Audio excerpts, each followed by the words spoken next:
The following program contains scenes and language of a frank and explicit nature. Viewer discretion is advised. In 5, 4, 3, 2, live now. I don't know, Mike. I don't know what you're talking about. Hey, everybody. It's me, the Macho Man. Savage. You're listening to Mike Trash, TrashTalkingRadio.com. The best in the business. Say it, the Macho King. Wrestling fans throughout radio land, listen to Trash Talking Radio at TrashTalkingRadio.com. Every Tuesday from 7 to 10 o'clock, you hear guys like myself, the Ugandan Giant Kamala.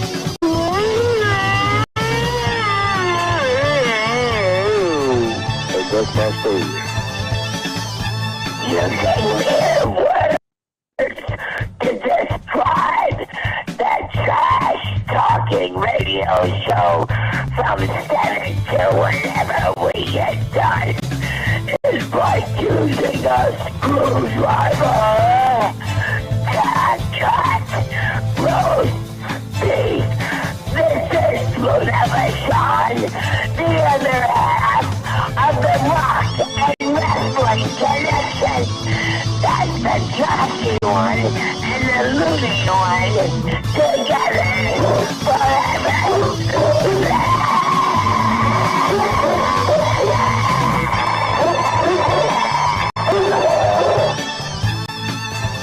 Hello, ladies and gentlemen.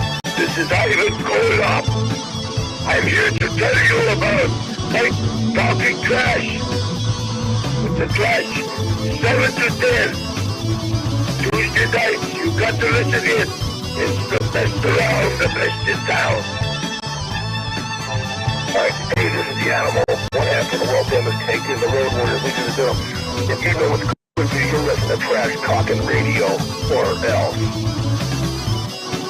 Everybody, you're watching Trash Talking Radio. This is Hulk Hogan. Hulk, what do you got to say about Trash Talking? Well, I gotta say that I just bought Trash Talking Radio. You're out of the picture, dude. This is my show, and you better watch, because what you gonna do when Hulk Hogan's brand new Trash Talking Radio runs wild on you? This is the Vital Idol, and you're listening to Trash Talking Radio every Tuesday from 7 to 10 on TrashTalkingRadio.com. And remember this, when the Vital Idol tells you, it's got to be true. And when it's on the internet, it's got to be real. It's Trash Talking Radio every Tuesday from 7 to 10.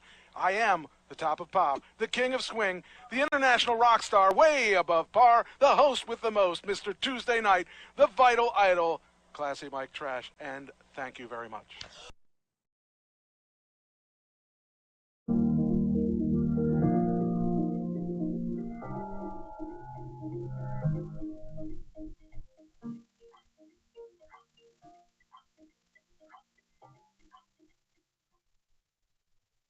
It is Trash Talking Radio Tuesday night. It's the best night of the week. And we're here again to torture whoever wants to listen. That's what I look at it as. How you doing, Doug? I'm ready to torture. Yes, bring them on. Bring them on. We're ready to rock and roll and do whatever it is that we do here, which I'm not really sure what we do, but we do it well. Oh, yeah. So, how's your week been? How was last week after we talked? Yeah, it was pretty good, Mike. I have a full life, and it was full last week, so maybe I'm just full of it. Yeah, well, you know, it's better to be full of it than full of nothing, I guess. I think we got complete lives. I mean, we got pretty good lives, both of us. Considering where we both came from and where we are now, yeah, I think we got it good. I can honestly say I'm not complaining. Yeah, I can honestly say I have nothing to complain about. I mean, my life's been pretty. Geez, I was filling out a form yesterday for a game show, and they were asking me questions like, what? I'm trying to remember. There was a whole bunch of questions I thought were really kind of funny questions because name three of your achievements.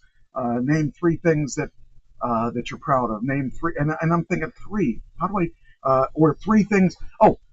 Three things you're most proud of, and then three things that you're not really proud of, or something like that. Or it was something like that. It was like I was saying, well, I don't think there's many that I can name that are bad in my life. So the worst part of my life is the best part of a lot of people's lives, I think, at this point. And I explained to them that I came from, what you say? And don't forget the craziest thing you did for the money. Oh yeah, what's the craziest thing you ever did for money? And I couldn't think of anything until I thought of one thing that, I don't know if you'll remember it. You might remember it. The craziest thing I did for money. I'm sure you don't remember it, but you might remember it if I tell you. But if you don't remember it when I tell it to you, you might. Well, you should have known. You might. I think you knew about it. So let's go back to college. And there was a college a talent show, a gong show, or something like that. Do you remember anything like this? No. Okay. Well, the thing I did for money. The craziest thing I did for money was I was in that talent show. This is before I sang, before I was a singer, but I wanted to be a singer. But what we did was there were four or five of us, I think five of us, and we got the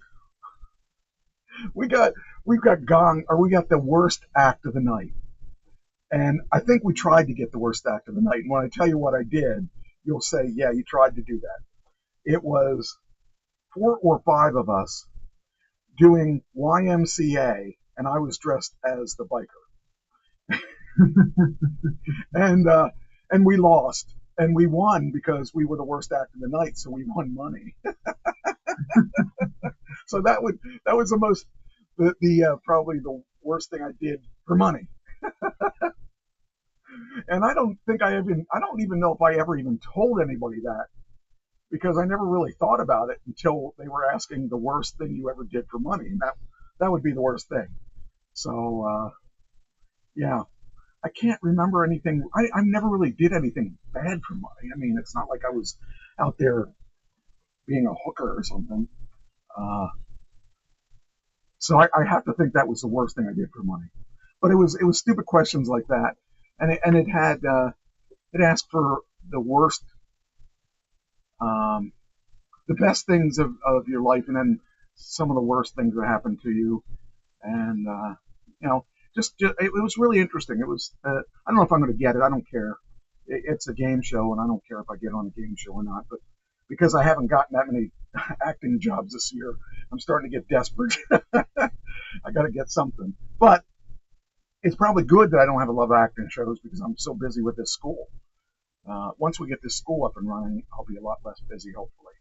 So, in fact, we got a show on the 20th of September. That's going to be our big grand opening. Then we get a show on October 18th. I think that's right. At a Parks and Recreation Center outside of Philly. And then we've got, if things go well on that date, I think we have another one in December. It's either December or early next year.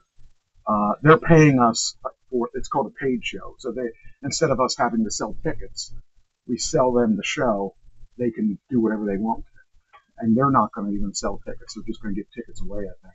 They're just doing it for the community. So we make money. They have a nice community event, and everybody wins. And this guy is a big wrestling fan, so I went down there a couple weeks ago. I guess it might have been the end of July, and we talked to them and showed them, told them what we could do. They showed us a building. They showed us an inside building, and then they showed us the tennis courts because they wanted to do the tennis courts as the first time. And we gave them a price, and they took it and see what happens. So it'll be fun. We're getting a new ring. We're going to have a second ring. We're getting a new ring this weekend. So we'll have 2 rings. That way 1 ring can stay, 1 ring can travel. And we've got a partnership with another company. That's going to be interesting. I started telling you I had the craziest week. So I'm going to say it on the air now what I did. So after the show Tuesday, Wednesday I had to practice with band number 2. And it went pretty good. Christine got to actually hear the new band, and she liked it, I think. And I got to meet the bassist's girlfriend, and I think she liked it. And we took pictures of the band, so now we got a new. I got to see if where that. Oh, do I have a picture of it here? I should have thought about that. I could have used that in the. Would you be interested in having dinner together tomorrow? I don't know who you are. These people, and you've got a California phone number, so I doubt that I'm going to see you. Okay, they moved over. Okay, I'm going to see it. I think there's a picture on here. Yeah, there it is. Okay, I'm going to try to transfer that to my OneDrive so I can bring that up so you can see it. I forgot. I should have done that earlier, but I just thought of it as I'm talking. I thought, I should have brought that up. That would have been smart. That would have been the right way to do it. Anyway, so we took pictures of the band. I'm going to do some fancy stuff with it, but the bass player or the drummer took it and basically that's not where I want to put it. Oh, I put it in OneNote. I don't want it in OneNote. I want it in the OneDrive. Anyway, so I'm going to make something fancy that we can, like we did at the other place that I did for the Stone bass. And okay, this goes. No, I can put it. Oh, I know where I'll put it. I'll put it under the band stuff. That way, it's under something I can find if I need to find it. Music, and we'll put it under Salt Road. There we go. That will go up there, and hopefully it's not moving. It's supposed to be transferring over. Anyway, so that was kind of cool, and so that was last Wednesday. Then Thursday morning, I was with Stoneface, and we usually practice, 2 hours, and so I figured I'd be out there in plenty of time to do what I had to do after, because I was supposed to meet with the owner of the Monster Factory, because he's getting his building shut down and he needed a place to go. We offered him a spot in our school. So instead of practicing 2 hours, we went from 10 o'clock to 2 o'clock. So now I'm going to be late for my meeting because I had to drive from Mount Holly, Pennsylvania to Mount Holly, New Jersey. And that is a long drive, especially that time of day, because everybody wants to go home, and they can never get home when they're trying to get there. But anyway, oh man. So I did that, and then that was Thursday. So that was then Friday. Trying to remember what I did, but I'm sure I did something. And then Saturday we went to my one partner had a little get together with another partner. 3 out of 4 of us were at this barbecue, and we were talking business, and that was interesting. I got home at 1 o'clock in the morning. Then Sunday I was home. That's different. And then Monday I wrote the show, and then Tuesday I wrote the show, and so that's the way my week went last week. I was really busy last week. Then this week, so today we do the show. Tomorrow I'm with Salt Road. Thursday,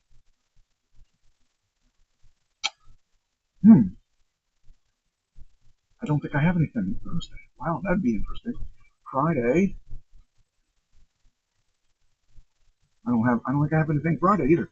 Saturday, I will probably have to go to New Jersey to a car show to hand out flyers for our wrestling show.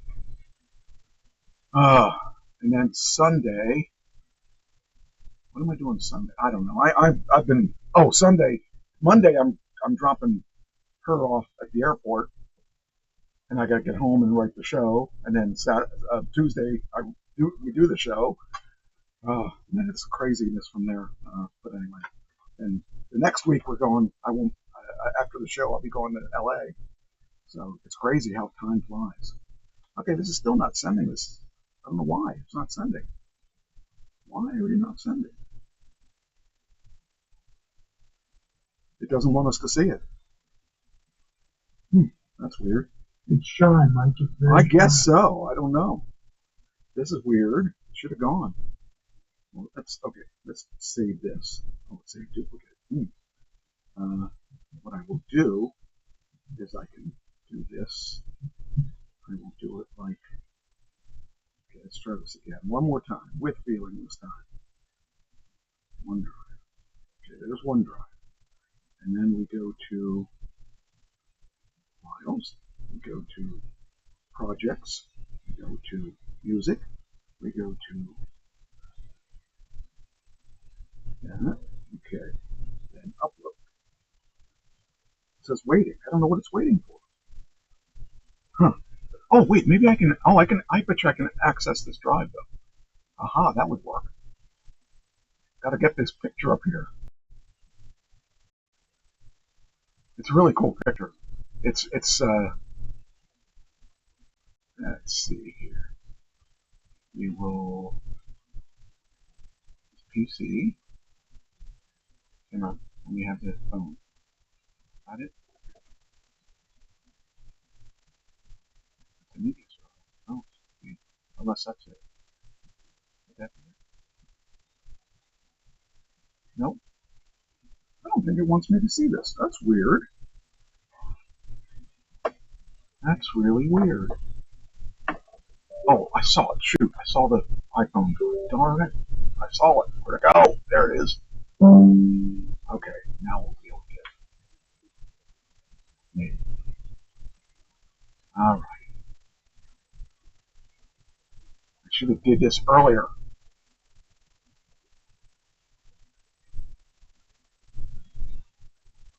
Alright, well, darn it, it's not cooperating.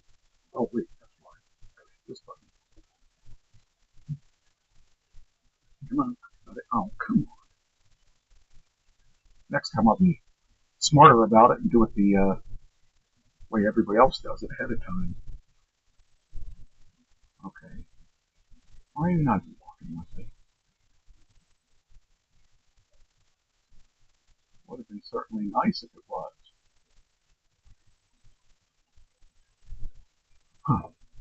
Alright, well anyway, alright, we'll just continue on the way. For some reason it just doesn't want to upload. Oh, I could put it on Facebook. No, I can't. Where can I put it? Oh, I can put it on Messenger. That's what I'll do. Then I can call it up there. I'll send it to Christine.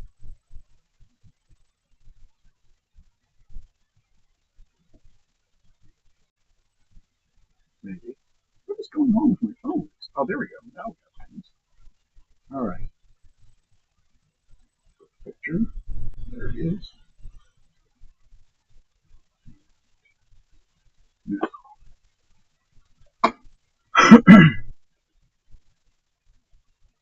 It's not sending again. What is going on with my phone? Oh wait, now it worked. Okay. Jeez. I was going to say, this is crazy. Now. me get that. This makes for riveting radio. Oh yes, I've got a lot of kind of crazy stuff. It's not working the way I want it to work. This really sucks.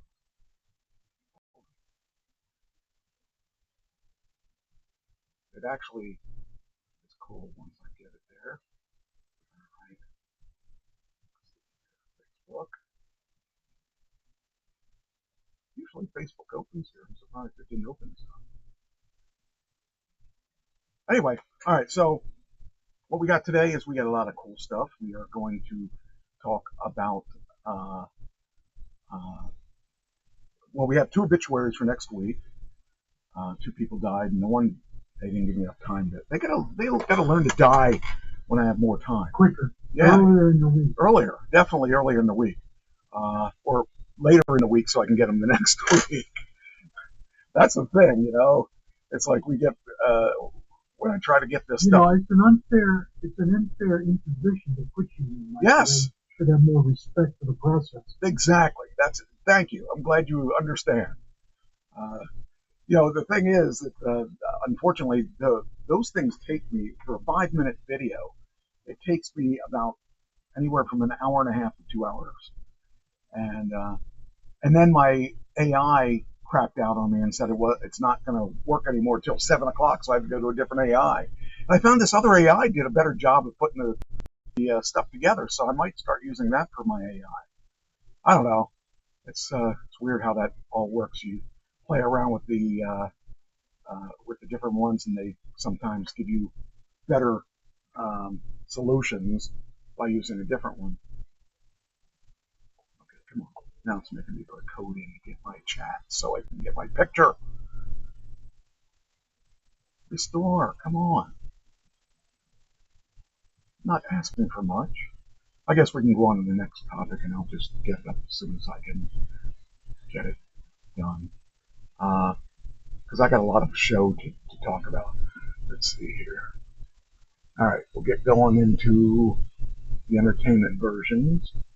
Oh, what happened here? Oh, I think my phone just actually let me in. Now the question is, does it do it in reverse order? I think it does. I got a lot of pictures on my phone.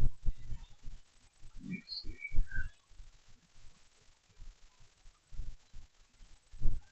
Nope, not it. All right.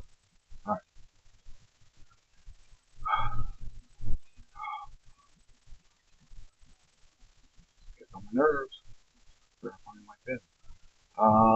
Let's get into today's stuff. There was a settlement. Disney agreed to pay $10 million in a lawsuit. The FTC accusing it of illegally collecting personal data from children on YouTube. The agency challenged the entertainment giant's mislabeling of certain videos made for youngsters. I think that's pretty shady. Wait a minute, get it up here so I can. Come on. No, let me get here. There we go. $10 million. Do you remember when $10 million was a lot of money? $10 million is that's just a slap hand to them guys. I mean, geez, that's especially when I found out today how much Howard Stern. Oh, I didn't even. We'll talk about that too. I didn't read what he got, but yeah, I would imagine he got a boatload of money. Probably not a boatload, a cruise ship worth of money. It's definitely a cruise ship size. Man, I'm telling you, that guy. Well, you know, the guy went through a lot of crap to get to that point.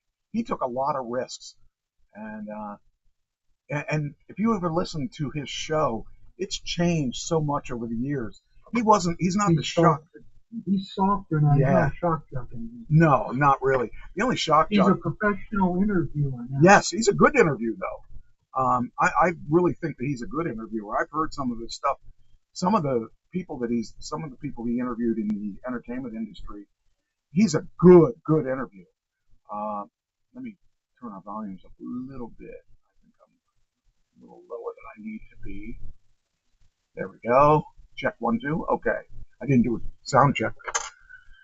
I think he's a great interview. I like his show, but it's a lot different from the way it used to be, and he's not as controversial as he was. And I mean, he still has some controversy, but overall, I think he's better now. Age is mellowed. Yes, I think he definitely. All right, what's going on? Why is it so difficult today? Anyway, yeah, I like what he's doing. So the agency challenged the entertainment giant's mislabeling of certain videos made for youngsters, which allowed it to serve targeted ads. The deal opened the door for similar product payouts for big entertainment companies. Also, failed to specifically designate their content on YouTube as made for children. In a statement, a company spokesperson said the settlement doesn't involve Disney-owned and operated platforms such as limited to distribution by some of our content or YouTube. Disney's got a long tradition of embracing the highest standards of compliance to children's privacy laws. You know what? If you watch some of those early things, man, they were not made for children. The early Disney cartoons were racist. And so they're adult. Yeah, and you can't even find some of that. It's an adult video. And you can't find them anymore either. They took them off all platforms because they would not fly today. I know some of the stuff that I remember as a kid. Man, they were racist as anything. But I mean, that was the way that people were. And that's not necessarily a good endorsement, but that's the way that the society was at that time, and it allowed them to do that. I think it's crazy, but you know, it is what it is. What else we got here? Since I don't have access to my freaking pictures. All right, next one. Oh, this is good. Willie Nelson, Neil Young, and John Mellencamp. What do they have in common? I have no idea. Well, actually, you won't be surprised by what I'm going to tell you. How about Farm Aid? Oh, okay. They're going to be. Hold on here. Do I get this thing straightened out? Okay, here we go. I think they've been pretty much been the Farm Aid drivers from the beginning, right? Yes. That's the main trio. Yeah, I kind of remember that. It's really cool that they're still doing it, and that after all these years, because this has been, I don't know how many years has it been. What's it been? Same day as my event, September 20th. The 40th. How dare they, Michael? How dare they? Yeah. How dare they? It's the 40th anniversary. Do you believe that? 40 years. 40 years. I mean, geez. Well, that's back when we were in college. That makes sense. So, yeah, I think it's pretty interesting that they've gone that long with this Farm Aid thing. What is going on here? Stop closing. Stupid thing. There we go. It says here, the event will air from 7 p.m. to midnight on September 20th. Will be streamed on CNN and connected to TVs and mobile devices without a cable log on. The lineup will include Willie Nelson, Neil Young, and the Chrome Hearts, John Mellencamp, Dave Matthews, Tim Reynolds, Margot Price, John Berman, and Laura Coates will co-anchor the coverage from the Huntington Bank Stadium in Minneapolis. Bill Weir, Chief Climate Correspondent, will provide reporting from the festival. That would be one I wouldn't mind going to. But the thing is, there's too many people at those things. I can't imagine being around that many people, and nothing good will ever come out of that many people. So I probably will not be there. There's a good chance I won't be there, as much as I'd like to. It's a fantasy. So, then we got next. We got on here. Darn it. Okay. Then we got Superman sequel is announced. So, did you see the Superman? No, I did not. I thought it was pretty good. I saw it this weekend. I liked how a friend of mine saw it and he really liked it. The best part of it was the dog. Super Dog was really cool. I really like Super Dog. Anyway, James Gunn, he's the mastermind behind the DC Universe at this point, announced that there will be a sequel coming out July 2027. And as much money as they put into that, they got that back. That was one of the best movies of the year, I think, as far as income making. Says here that David Corson Sweat will dust off the red trunk soon as a sequel to James Gunn's Superman hit, summer hit Superman. Now, here's the funny part. John Cena is Peacemaker, or do you know that? No, I didn't know. Okay, so he's Peacemaker, and Peacemaker is this goofy superhero. He has these helmets, these goofy-looking helmets, and each helmet does something different. And he's meant to be a superhero, but almost an accidental superhero, because he's really goofy and he does things by accident. But he's still, I like it. I think he's got a series on HBO Max. Anyway, he was also in Suicide Squad. That's where he made his debut. And so he gets arrested for stuff he does in Suicide Squad, and then when he gets out, he becomes a superhero and stuff like that. The thing that's funny about it is, in Superman, he makes an appearance, and the appearance, he's bad-mouthing Superman in the appearance. It's just funny because, James Gunn took a liking to Cena and made this Peacemaker character for him. And he's going to have he's going to be in another thing, I think. The second season of Peacemakers just started. But it was just funny that he was in it. Then Will Smith, the guy that's never going to work in entertainment again. Yeah. He's back. he got just signed to Paramount, and you knew that wasn't going to last. I mean, because it's Will Smith. Will Smith is going to work for as long as Will Smith wants to work. He's got his own studio too, so it's kind of funny that everybody thought, well, his career's over. No, it's not. It's not over. Will Smith is going to he's going to be doing this movie called Emancipation, I think. Oh no, that's not. Emancipation was one he did already. It says here, Will Smith found a new home at Paramount Picture.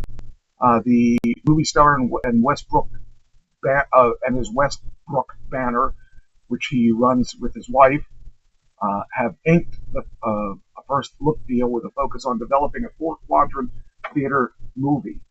I'm interested to see what this is going to be. I'm not really sure what a 4-quadrant theater is, if it has to do with the speakers or, I'm not really sure. Emphasizing projects based on IP and franchise plays. The projects will be developed as starring vehicles for the Oscar winner. Under the deal, Westbrook has set up projects at the studio, including Sugar Bandits, based on the book Devils in Exile, and follows a down-and-out Iraqi war veteran who intercepts drug deals for profit. The project has bounced around other studios. Another project that was revealed as part of today's announcement, and they pop a commercial up, so I lose where I'm at. Bounced around other studios. Another project that's been revealed as part of today's announcement is Rabbit Hole from Dune writer John Spates. So he's definitely not down and out. He's going to be back. So I'm looking forward to that. I forgot we got birthdays too. That's your favorite segment of the day. Well, I was actually not going to remind you. I should have done it. I should have waited till like the last segment. Oh yeah, I forgot. Here's the birthdays today. You should know most of the people, but I don't know how well you're going to know them. But I think you'll know everybody's name on here. But you're going to question yourself on a couple of them because you're not going to remember where they're from. But you will remember when I'm done. Oh shoot, I did miss. Oh, I freaking missed the one. Shoot, I thought I had it. I guess he's the last guy because I didn't do it. Hold on, let me change this one let me add this one because I didn't realize I didn't get his done. So we're gonna put his in here just so we have it. Do you remember Tom Wopat? No. Okay, close your eyes a second because I don't have his stuff right here. I will have it in a second.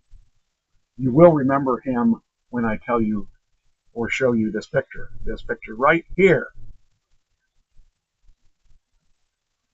Okay. Do you know who he is? I also recognize him from with his cowboy hat. Oh, really? Yeah. Really? Why do you recognize him for that? Don't know, but I recognize him. Huh.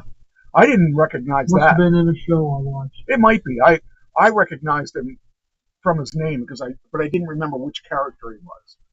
I think we had the other guy on earlier this year. Yeah. Anyway, his birthday is out, and so he's the first guy on our list. I'm going to say 67. You're close. You're really close. He's 74.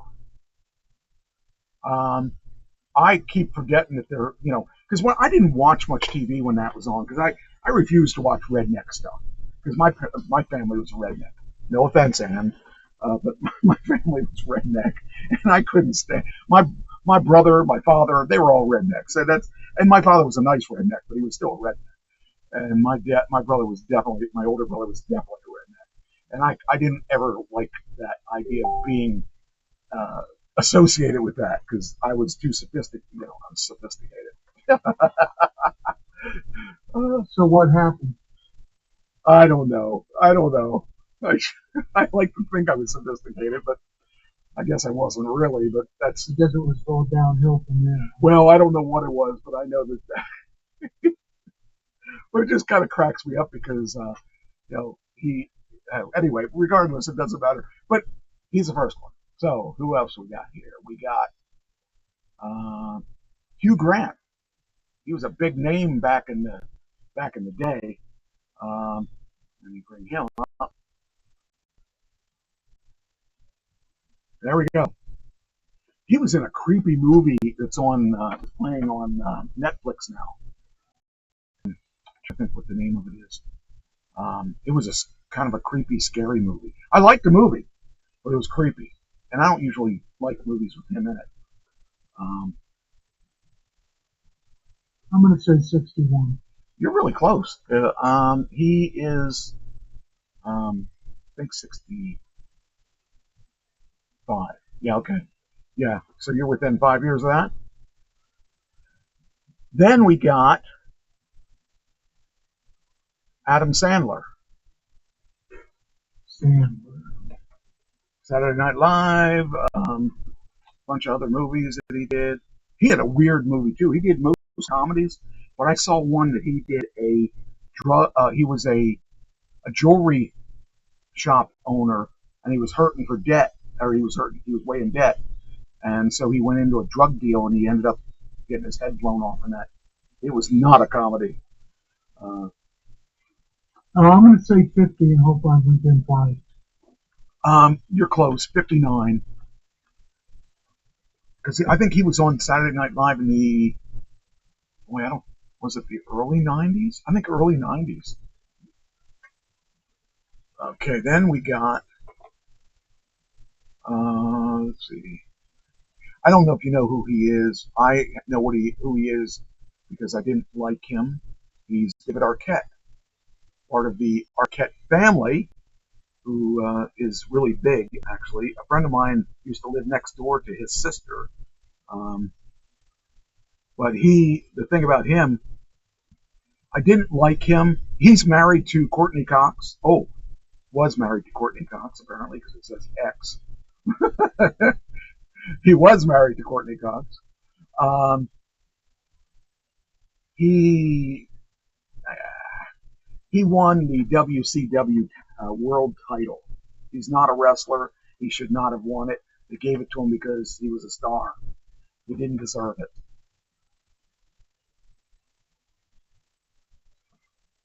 I'm going to say 61. 54. Not bad. You're pretty close. You're pretty close.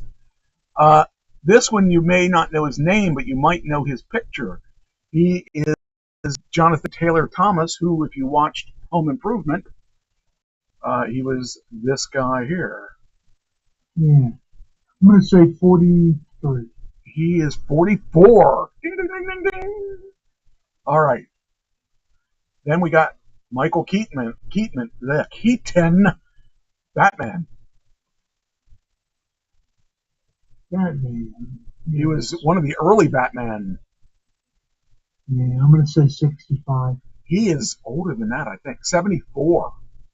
74. Yeah. Okay. The reason I know that is because he was doing movies a couple years ago when I saw him in Birdman. He was in his 60s in Birdman, and I was let's see, I think that was in the early 2000s. So, yeah. Well, it would have been late 2000s. It was in the 2000s, but yeah. I didn't know he was that old. That blew my mind. All right. Damon Wayans. Damon Wayans.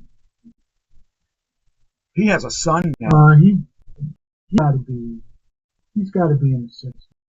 He does have to be in his 60s. He has a son, and his son looks just like him. Oh, that is Damon Wayans Jr. That's Damon Wayans. Damon Wayans did a lot of cool stuff.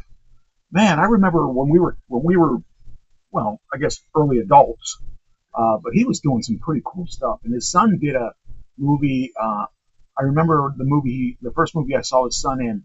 It was a movie called Let's Play Cops, where they were going to go to a Halloween movie, him and his friend, dressed as cops, and they ended up being dragged in as the cops didn't know they weren't cops, and they dragged him in on the thing. It was pretty funny.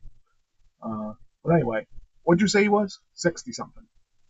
60 something. He's 65. I'll give it to you. Beyonce. Oh, I gotta call her picture up. I should know this. I didn't know this one because I really don't follow her music. She's got to be 55, yeah. No, 44. Is that all? I would have been way off. She's been around a while. Yeah, I would have been way off on that one. Charlie Sheen. Charlie's got to be in his late 50s. It didn't come up. Why is he not coming up? Oh, okay, there we go. Thought maybe he was doing much pot or some kind of drugs. There he is. What'd you say? Late 50s. Yeah, he's 60. And lastly, but not leastly, exclamation point. That's how she spells it. Pink. But it's with an exclamation point. Did you know that? No. I didn't know it till today when I saw it. It's exclamation point.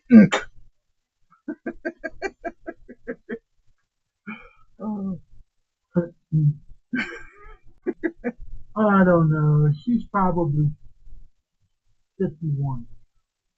Actually, you just made the line there because she was 46. That was good. I wouldn't even known what to guess. But look, see here, she has exclamation point.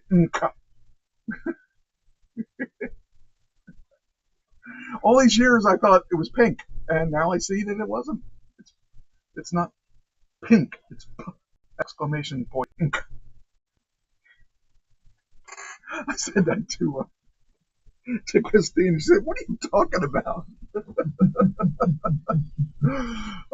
I'd hate to be my girlfriend because I must really torture her a lot. It amazes me the things I say to her. Oh man! All right, so we did all the birthdays. You did pretty good. I'm glad that's over. Yeah, I know. This one was easy though, Michael. I usually struggle a lot more. Yeah, these were a lot of older people, and only really a couple of young ones there. And there were people you should have known, at least heard of their names. Yeah, I knew most of them.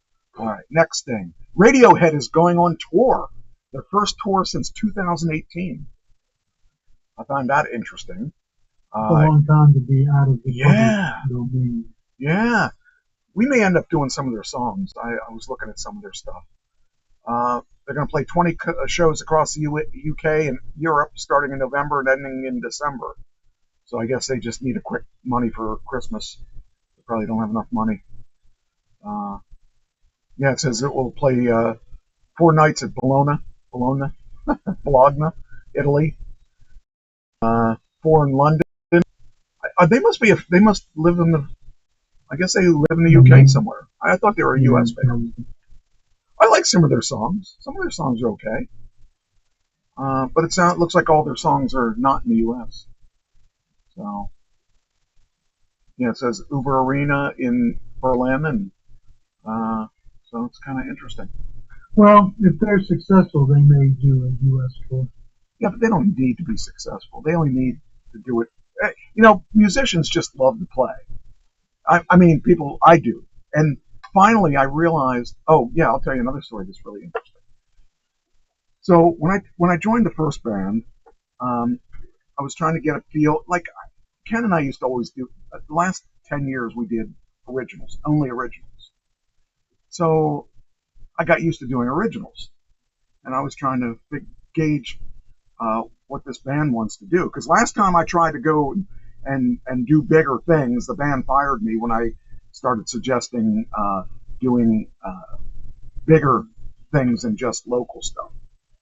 So I kind of thought I'd walk a little bit carefully and be careful that I don't get myself fired again, because I got fired because I wanted to do too much.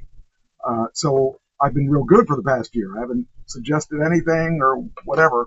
And when I asked the band how far they wanted to go to play, they said, we'll go an hour, maybe an hour.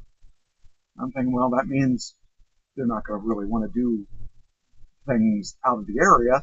And I said about doing originals. They said, I don't really want to do originals. I thought, well, that kills me. And the person that said it was Doug, of course, Doug, not you, the guitarist that I didn't think liked me.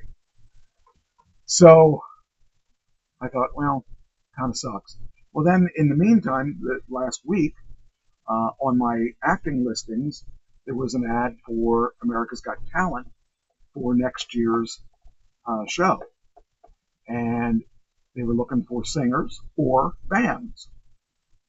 So I approached it a little differently. I went to band number 2. Still has Doug in it. So I didn't really expect it to go well, but I figured I'd ask if they would be interested, because if I didn't ask and I went and did it by myself, I didn't want them to come back and say, well, why didn't you tell us? So I thought, we'll just ask, and I know Doug's not going to do it. Doug's not into all that traveling and stuff. So I did, at the end of practice, I said,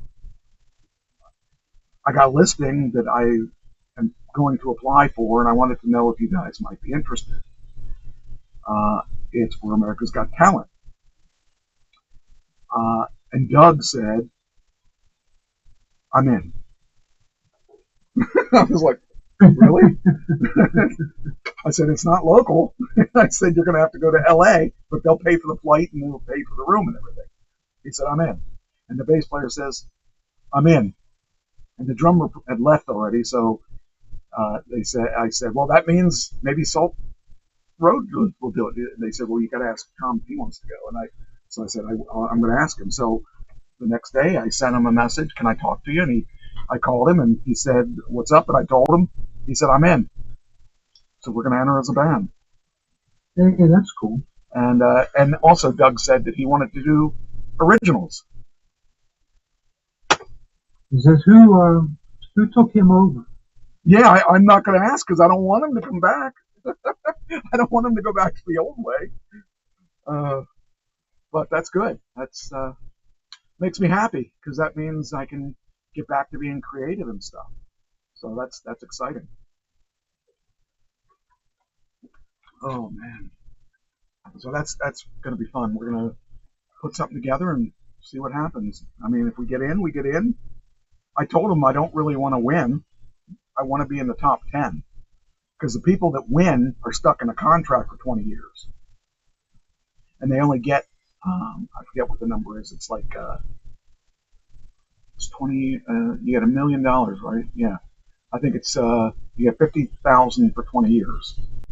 And it's not each, it's 50,000, whatever it is. But you get paid a certain amount and you got a 20-year contract, which really sucks because if you die the first year, you didn't make any money. So, but the thing is, you're stuck, you're locked into their appearances.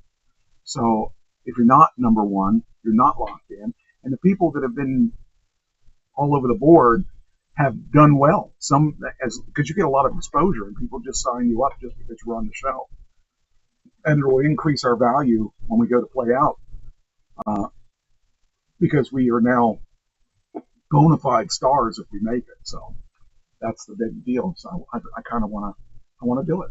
And the thing is, I've always wanted to play with a band with that many people to play for. I don't care what the judges say. I just want to do it.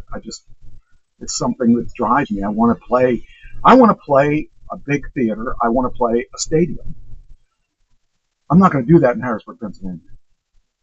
So, just looking at opportunities make me kind of excited because that would be able to take another thing off the bucket. Tell me you don't want to play the Farm Show Arena?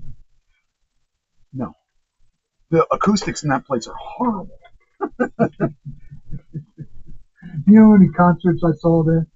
Probably a lot. Because they used to put a lot of bands in there, and I never saw. Yeah. I saw concerts there, but there were none of the big bands. I saw smaller bands play there, but I decided that if I ever wanted to play at that point, I was going to definitely have to get a better place in there. But I want to be making. I don't even care about the money, but I want to make a decent amount if I'm going to be playing a big theater like that or a big. Stadium or something. I really want to do a stadium. I want to know what it's like to look out and see that sea of people. So I'll probably hate it because I don't like people that much, but it'll be fun. And people don't like you very much. Many don't. Many don't. There's a lot of people. You guys fit perfectly together. Yes. All right. Next, NFL kicked off last weekend with the Eagles and beating Dallas Cowboys. That's a good start for the Eagles. Are you an Eagles fan? Who's your band? Who's your family? You know what a good day? You know what a good day is? What's that? When the Eagles win. You know what a great day is? When the Eagles win and Dallas loses. Oh, okay. Well, now we know where you stand. Okay. Is that your team? Yeah, the Eagles. Yeah. I'm sure you're happy then. Got a world championship. Got 2 of them. So. Is that all they have? I thought they had more. Well, they won in 1960 and they won earlier, but in the Super Bowl era, they only have 2 championships. They're not like the Patriots. No, they need to catch up. But what your team needs is Tom Brady. What the team needs is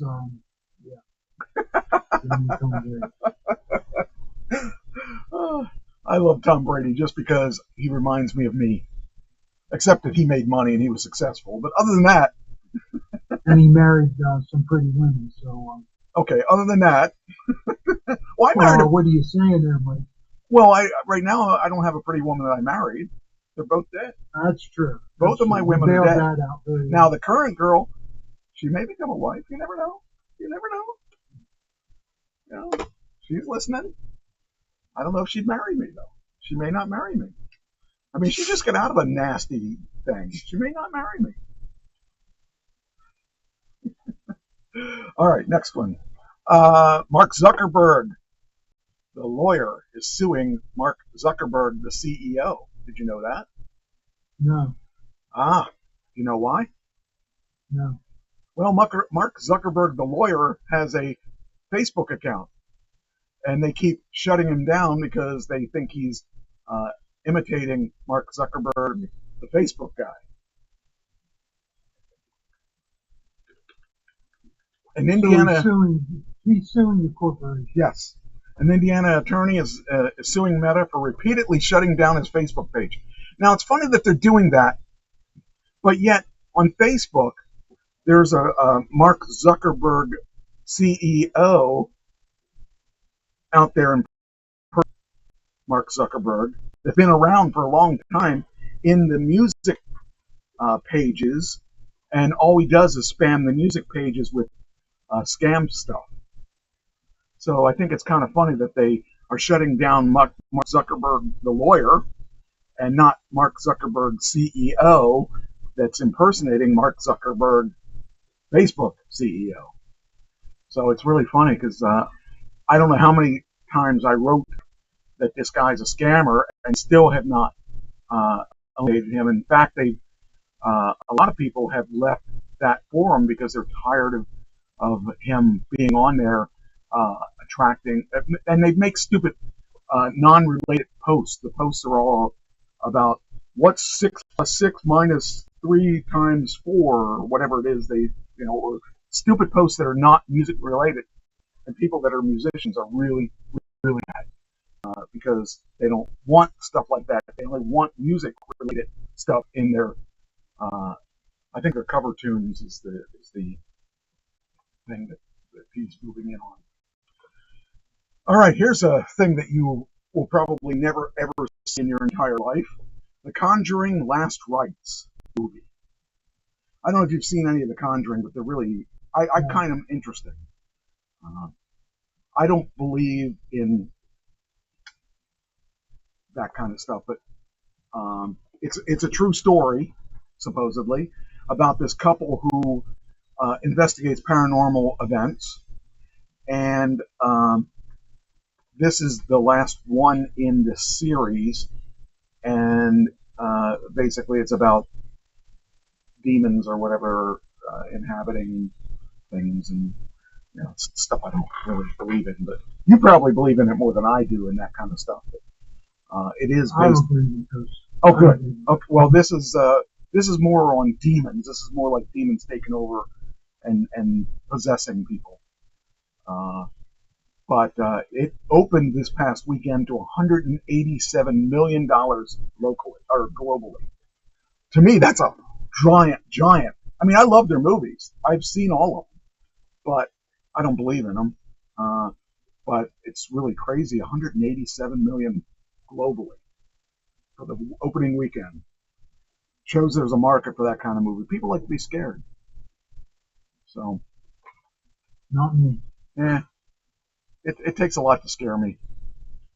I just think it's funny that these are out there and people are spending tons of money on them, and people really. I mean, if I saw a doll coming after me, I would think somebody threw it at me. I really don't think I would see it running across the room. I don't think Satan is going to expose himself that way. He's not going to let us know, because the best way to prove the devil is real is to not show who he is. Just let the people be afraid of him, but because you're afraid of a ghost or afraid of a demon you can't see. That's just my opinion. Not necessarily that of our staff. The executive producer and the technician agree with you. By the way, I found out how to sync your mouth with your image, because occasionally when we do these things, it's off. And I found out this weekend because I was spending a little time with our video guy who taught me how to use this program, and I saw him use it. I said, "What is that for?" He said, "That syncs the mouth with the video if there's a lag." So we're not getting much of a lag today, but we have had lags, pretty bad lags sometimes when we were on two different computers. There was a lot of lag. Now that we're on the same computer, there's not as much lag, but I know how to fix it now. So I forgot to do it today. I forgot to have you talk, but you're really not that far off, so I don't think it's a big deal today. And once we get this other computer working, we're not going to see any lag. So I don't think we're going to see any lag. All right. Warner Brothers is suing. Warner Brothers Discovery is suing a prominent AI company, Midjourney, and this is going to be the first. This is probably one of the first. Says for copyright infringement in a legal battle. And here's their complaint. Over artificial intelligence image generator for copyright infringement, escalating a high-stakes battle involving the use of movies and TV shows owned by major studios to teach AI systems. Now, I think I think we're going to see. I think we've already seen images of their Batman or Ren and Stimpy, or all their intellectual categories being manipulated through the Midjourney stuff. So Midjourney is an AI company that is used for images. Now, ChatGPT does images too, but they're starting to make their platform connect to other Midjourneys and other types of things, so you can go to one place for a one-stop shop thing. And so says here, the lawsuit accuses Midjourney, which has millions of registered users, of building its business around the mass theft content. The company brazenly dispenses Warner Brothers Discovery intellectual property by letting subscribers produce images and videos of iconic copyrighted characters, alleges the complaint filed on Thursday. Now, the thing I'm concerned about, I understand why they're complaining. And so I don't know that they're going to win this lawsuit, because it depends because you can't, I mean, it's gonna look like Batman. If someone wants to create a Batman, it's no different than me using a 3D printer and making a Batman figure. As long as you're not profiting off of it, I don't see the problem with it. What do you think? Well, I think it comes down to profitability. If you're not profiting off of it, I mean, what's no harm, no foul. Right. Now, if you make Batman, you go out and you make an animated series with Batman, okay, you might have a little more credence. Depends what they do with it. I mean, if you have Batman out there killing innocent people and chopping off heads and destroying the image of Batman, or if you're making money off of it, this goes back to a lot of things like where technically Disney destroyed their own business. If you talk about their early stuff, where they had a racist Mickey Mouse or whatever it was, if they had a Batman that was racist or something like that, that would damage your image. But if you're just making it for yourself and you're just making stuff that's not being distributed for money, I don't know that's I don't know. I don't really know. I guess it would. Well, it could be that it's intellectual theft. Maybe. Yeah, I guess it would be like if someone took one of my songs and redid it, and did it them if they took one of my songs and I didn't get any residuals off of it. If I look at it like that, I can see a different reason for the lawsuit. So I have a question for you. There's a Christian group called Apologetics X. And what they do is they take secular songs and play them, but they put Christian lyrics to them. Okay. Do they have to pay a royalty for that every time they play the music? When you say secular songs, I need it to be defined. Okay, so it would be non-Christian songs, and they put Christian lyrics to it. But it's a legitimate song but it has different lyrics. It's a legitimate song. It would be say it was an Uncle Sam Band song. They took the Uncle Sam Band lyrics out and put their own lyrics in. Then it's technically, if they're not paying for the music, yes, it's illegal. So they have to pay for the music. Okay. Yes, because it's if it's a copywritten song and like you have I think it's 40 years is 50 years, maybe it is, whatever the copyright is for the song, you have to worry about that. If it's beyond that, let's say you took a song, an Elvis song, an early Elvis song, and redid that one, it doesn't matter because it's beyond the copyright. If it's beyond the copyright or the registration of the copyright, you won't have to pay money for it. I don't remember what the time frame is on that, but if it is within the copyright, you do have to pay. So that's why certain things become public domain after a while. That's why Happy Birthday. If you ever wondered why, like if you went to Texas Roadhouse or one of those places, they did their own Happy Birthday song because they didn't have to pay copyrights for Happy Birthday. Well, when once it hit that magic number, they could all sing just Happy Birthday now. They don't have to sing their own.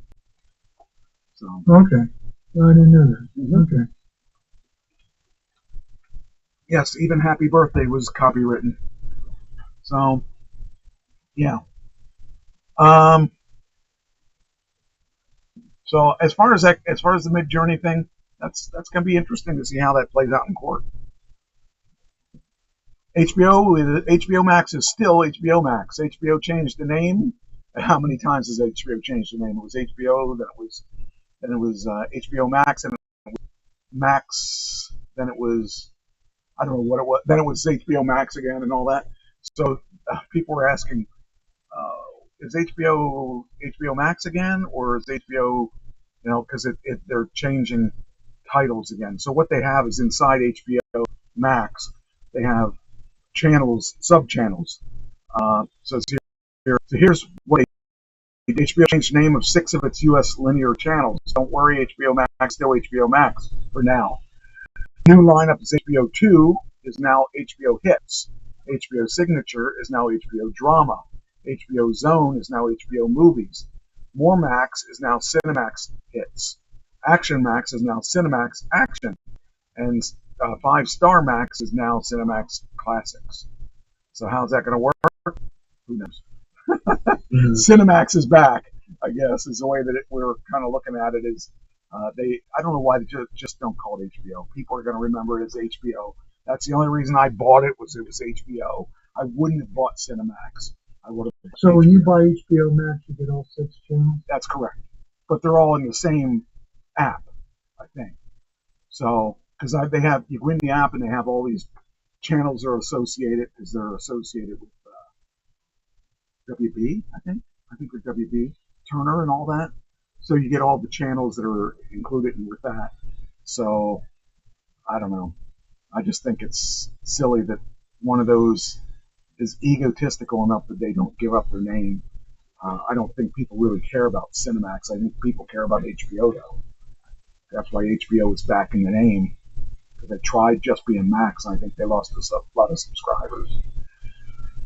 It says, but yes, Cinemax is back. Okay, so Cinemax never went anywhere. Well, it did kind of. It became Max. But its companion channels had some terrible names. Those who subscribe to HBO are also subscribed to a half dozen support channels. I don't know why they need all those other sub channels. Why HBO to me is always just HBO, and to me Cinemax is Cinemax. So I don't know. I just think it's an ego-driven thing. These people with egos. Well, they're trying to brand it, and maybe their branding doesn't make any sense. Well, I think they keep branding it, they keep changing the brand because nobody cares about all the stuff that they want branded. They wanted to brand Cinemax because HBO was hurting for money when HBO was the driving force. HBO, if you ask me, name a Cinemax series, I can't name any. If you said name an HBO series, I can name them.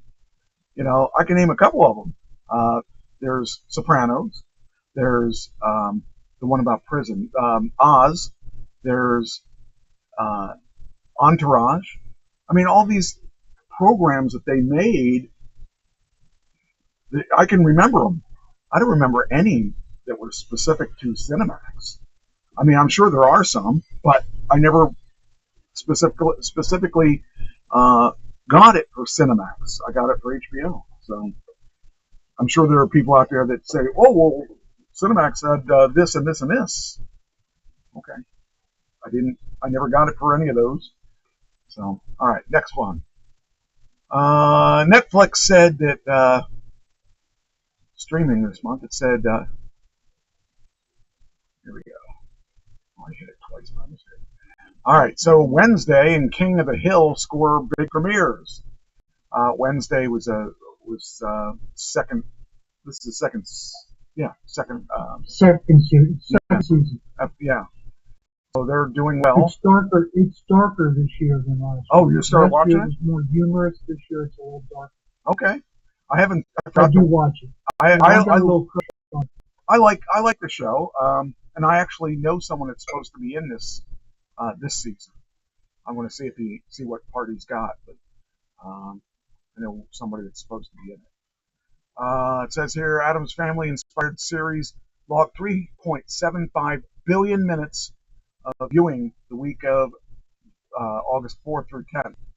That's the second largest single week for any streaming title on the Nielsen charts in 2025, behind only 4.6 billion minutes for Squid Game. Okay, sounds good. Squid Games is on their last season, I think. I think this is the last season. I started watching the first season. It's kind of weird. It's a strange movie or series. So, yeah. Let's see here. All right, we got that. Got this. Okay, what do we got next? Here we go. Oh yeah, here we go. You were talking about. I think we were talking about it. You were saying. I don't. Did you say it on the air? Howard Stern. Did you talk about the week, or was that off air? Well, what he did today or yesterday, he had who was it? Andy. Hang on a second. Oh, yeah, I know who you're talking about. He had Cohen. Yeah. Cohen. Yeah. He opened for him. Yeah. And he said that Howard wasn't coming back. Yeah. And news all across the country picked it up, and they got scammed. Yeah, they did, because I got the news last week. I think it was that we were going to see him back. I mean, I was really kind of almost fooled that he wasn't coming back, because I mean, how much money do you need? He gets $100 million a year. But how much more money do you need? You don't need that much more. I mean, you only need $500,000 to retire, and he's got a little bit more than that. No, just a bit. But you know, I feel kind of. I mean, I don't.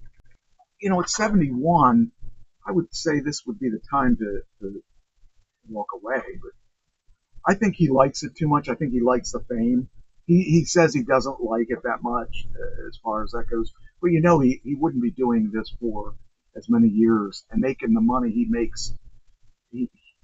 Man, that's like, you know, I would have retired a long time ago if I had $100 million.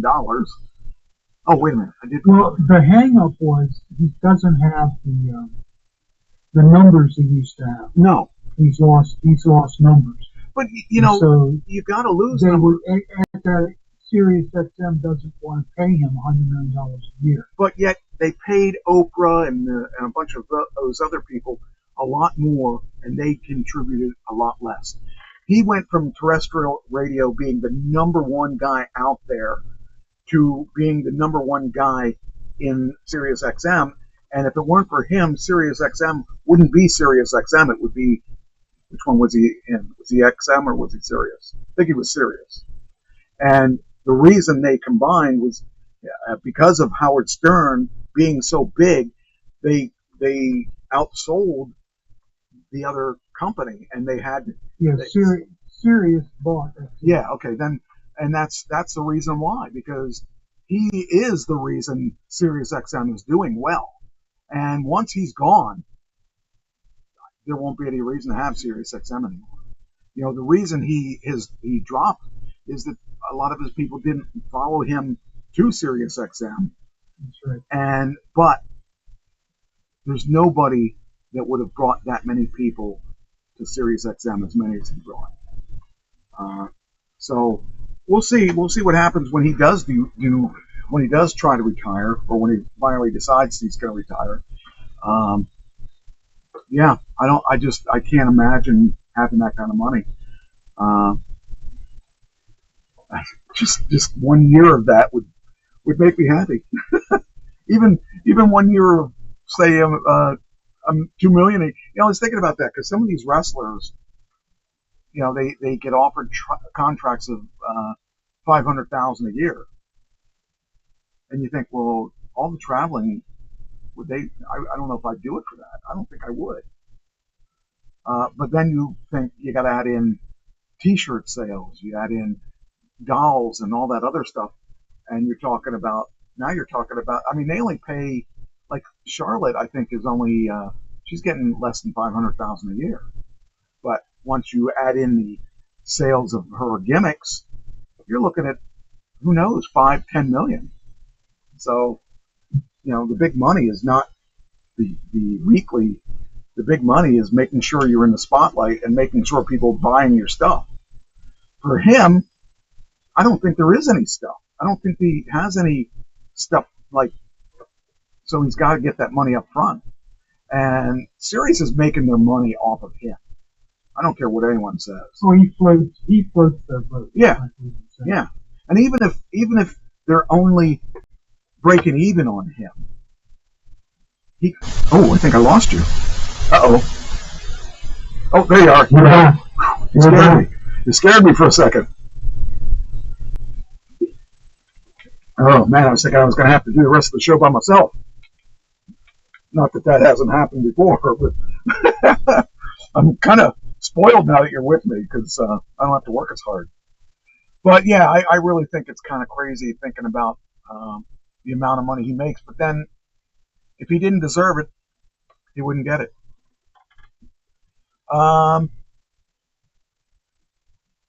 Here's another lawsuit involving AI.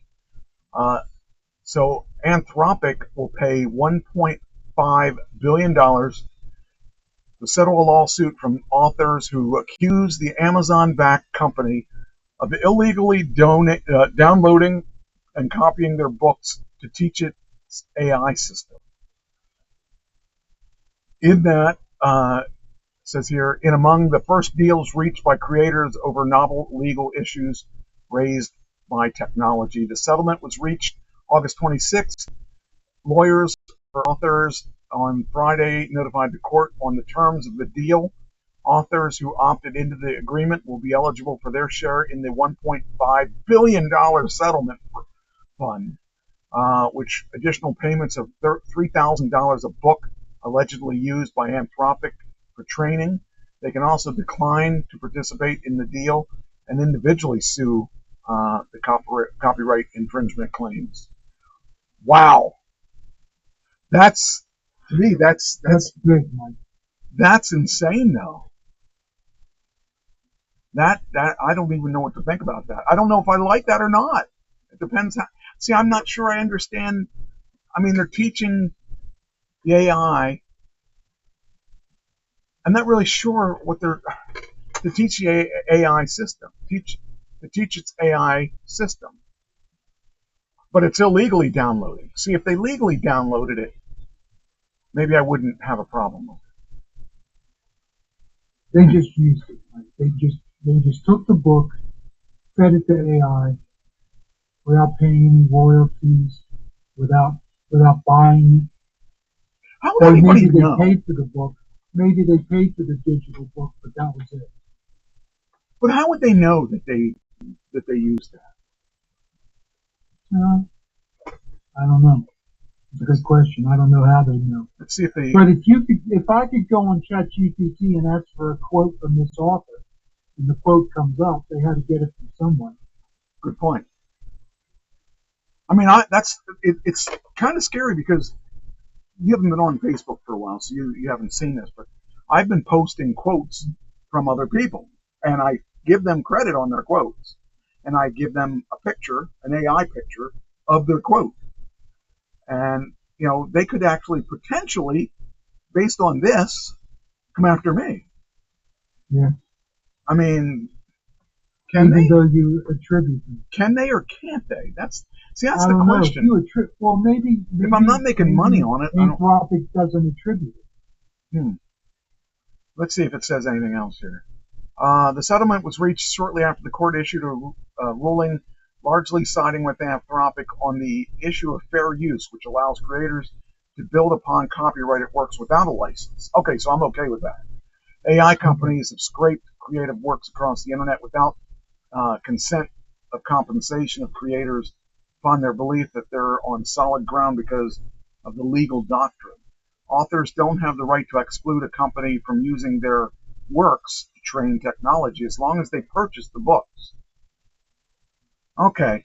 Yeah, but a book doesn't cost $3,000. Yeah, but they're being fined, I think, because of all the books that they took. That's probably what it is. So in other words, with this, okay, so if I understand this right, as long as you buy the book, you can use it to train your AI. That's what I'm thinking that might be, because it says here the company found massive damages stemming from the decision, with damages reaching up to $150,000 per infringed book.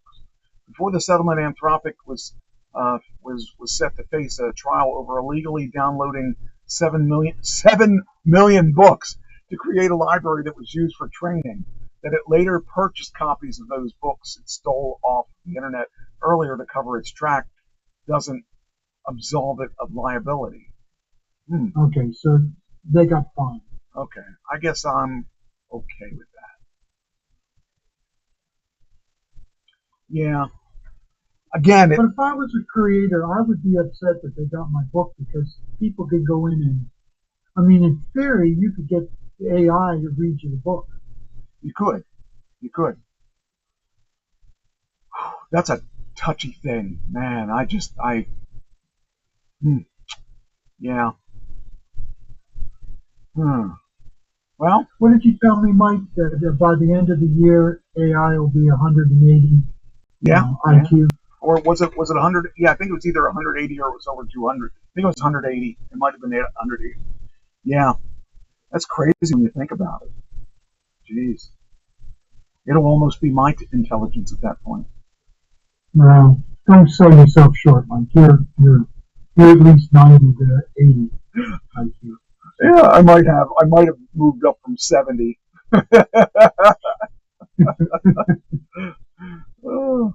Oh man, that's crazy. Yeah. The reason I think you're near genius is because you're a very smart man, but I hate you because of the way you treated me with chess.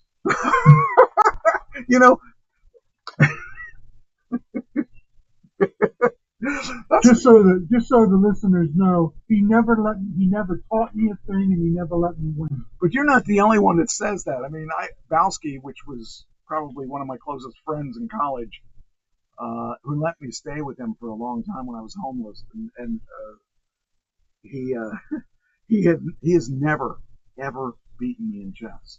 And one time, I had not played for 15 years, and he was like, let's play chess. I said, oh man, I can't play chess anymore. He said, what, you scared? I said, well, I haven't played for a long time. He goes, well, I play all the time now, and I play on computers, and I play against people online. And I'm like, I can't, I don't think I'm not going to do that well. He goes, what, you're afraid? You're afraid? So I played when I haven't played for years. I mean, a good 15, 20 years I hadn't played, and I beat it. Believe me, I was this close to losing. He was mad, huh? He had me, but he blew it. I saw where he could have finished it. He could have just finished it. And I just thought, he's got me. And then he moved the wrong move, and I said, oh, that's the one thing he couldn't do, because if he moved there, I had a chance to win, and I beat him. It was just so, it was so good. The taste of success at that point, it tasted extra good because I almost lost. And I didn't tell him. I never told him, because he would have said, let's play again. I haven't played in so long, I truly would have lost that. I should have lost that one. So I'm very glad that he did not win.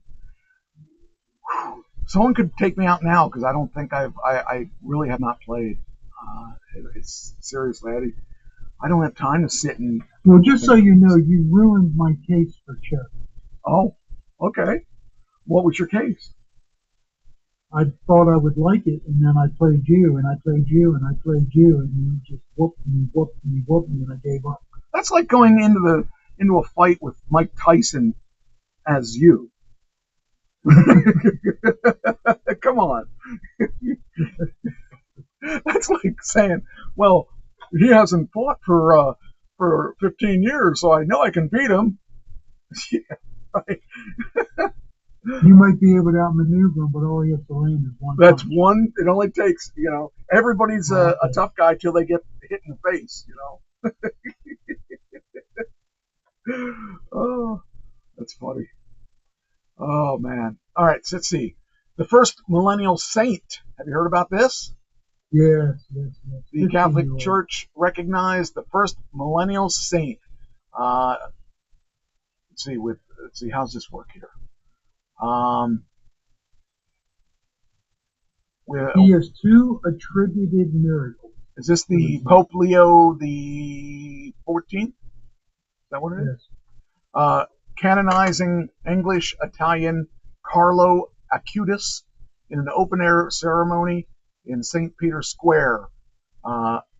Pier Giorgio Frassati, a Catholic activist from the early 20th century, also received sainthood. Known as God's influencer, Acutis passed away in 2006 at the age of 15 from acute form of leukemia. Increasingly devout and skilled at computer programming from an early age, he developed a worldwide catalog of various miracles and visions recognized as authentic by the Church. Millions have flocked to his tomb in the intervening years, and Pope Francis recognized a pair of miracles attributed to his intercession in 2020 and 2024, a general requirement for sainthood. The Roman Catholic Church recognizes more than 10,000 people as saints, though the exact number is unknown due to lost historical records. So some of the more well-known are hopefully going to be here. Let's see who they are. See if my name made it. All right. Who are the most popular Catholic saints? I guess I can't be a Catholic saint because I'm not a Catholic. Mother Teresa, Mother of God. Yeah, that one's everyone should know that one. Yes. Saint Joseph. He's the guy that made the pills, right? Okay, maybe not. Saint Peter. Now, what did he? Wait a minute. Okay, so let's go back. So she was alive during our time. No, when was Saint Mary? That's not Mother Teresa. Oh, that's not okay. That's actually Mary. Okay. Jesus' mother. Okay, well then she's grandfathered in. His grandfather. Yeah, that's a good way to say it. Yeah. Who's St. Joseph then? The foster father of Jesus, right? The foster father of Jesus. Okay. So he was also given, because he was there. Sainthood. How about St. Peter? Who's he? He is Peter. One of the apostles. He's Simon in the Chosen. Oh, why is he Saint? Oh, they give them. Because they changed. Why do they do that? His name later on. Just leave the names alone, so we don't have to remember. Remembering all these people, let's remember one of them. I'm assuming he is also one Paul is the theologian of the church. Yes. Okay. And then we've got Patrick, St. Patrick. He's a guy. He's a guy that had the drinking game, and he has a holiday every March. That's right. Oh, hey, I got it right. No, I guess not. Okay, he's of Ireland. Don't blaspheme. The Pope is listening. Great. Well, it was nice knowing you. We're big in it. Aren't we big in Italy, or is that Norway? I think it was somewhere out in Saskatchewan. Actually, I had some listeners that were in England at one point. He actually came to the U.S. and did a show. He went down to a WCW show in where was it? It was in, I want to say, North Carolina. I guess he was touring the U.S. and he had a Trash Talking Radio sign he showed on the air. I thought that was really cool. I mean, he had no attachment to me. I mean, he'd come listen to the show in the middle of the night because it was in the middle of the night for him. But it was really cool. He used to listen to the show every week. St. Nicholas, that he brings gifts to all the kids and boys and girls. No, seriously, who is he? He is the original Santa Claus. No, I was joking about that. What's the real? No, it's true. Oh, okay. What? He is the one that they attribute Santa Claus to. He gave gifts. I don't exactly know the story, but he. Okay, here we go. Oh, wow! It says that. It says that here. A 4th century bishop of Myra, St. Nicholas, known as for his secret generosity, deep faith, and and fierce defense of orthodoxy.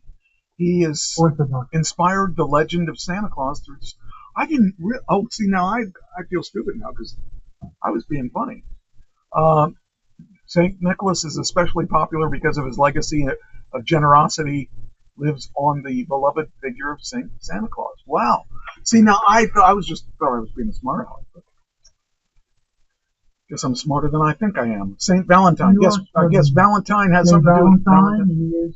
That's not Valentine. Saint of, what's he a patron saint of? He's not Valentine. It's not Valentine's Day, that's for sure. Yeah. Because Valentine's Day isn't that a massacre? Yeah. Isn't Valentine's Day on? I don't know. He's the originator of Valentine's Day. So you're serious about that, huh? Okay. Yeah. It does say love, engage. Okay. See, now I didn't know that either. Okay. Saint Francis of Assisi. Assisi. Of Assisi. What's Assisi? Yeah. He wore dresses. Assisi. Anyhow, I don't think that was. I think they all did in that day. They all did back in that. He's my favorite saint because he dealt with the poor and he's a great man. He and Mother Teresa are my 2 favorite saints. Now these are all so far like so long ago. Yes, except for Mother Teresa, which is probably coming up. Yeah. Saint Teresa. Whoop. Where we go? Saint Teresa. Augustine of the Saint Teresa of Lisieux. Yeah, I don't know. This one I don't know. She said florist. It says patron of florists, missionaries, and those seeking simplicity in faith. Also known as Little Flower of Saint Therese. Lived a simple yet deeply spiritual life. All right. And then we got Saint Augustine of Hippo. Of Hippo? What? Yeah, Hippo was a what was Hippo? Anyhow, it's Saint Augustine. He's like a church theologian, a great father of the church. The influential works as Confession and City of God. Yes. He wrote The City of God, which is a classic Christian text. Okay. He's popular because... If you go to seminary, even non-Catholics, if you go to seminary, you read that book. Okay. Is it written in another language or... Yes, but it's been translated. Okay. And modernized. It's been translated and modernized. Okay. Yeah, it says dramatic life story and timeless writings have made him a favorite among seekers of scholars alike. He was an atheist who came to faith. Okay. Now, what time frame are we talking about with him? Oh, 1400. Okay. All right.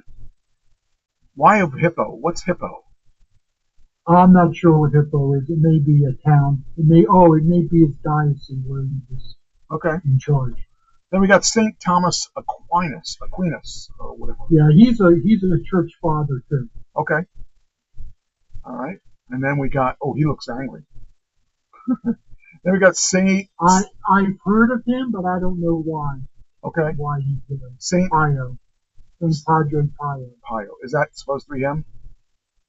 Civil defense volunteers, confessors, civil defense volunteers, and those suffering a 20th century saint known for his deep prayer, life, and miraculous healings.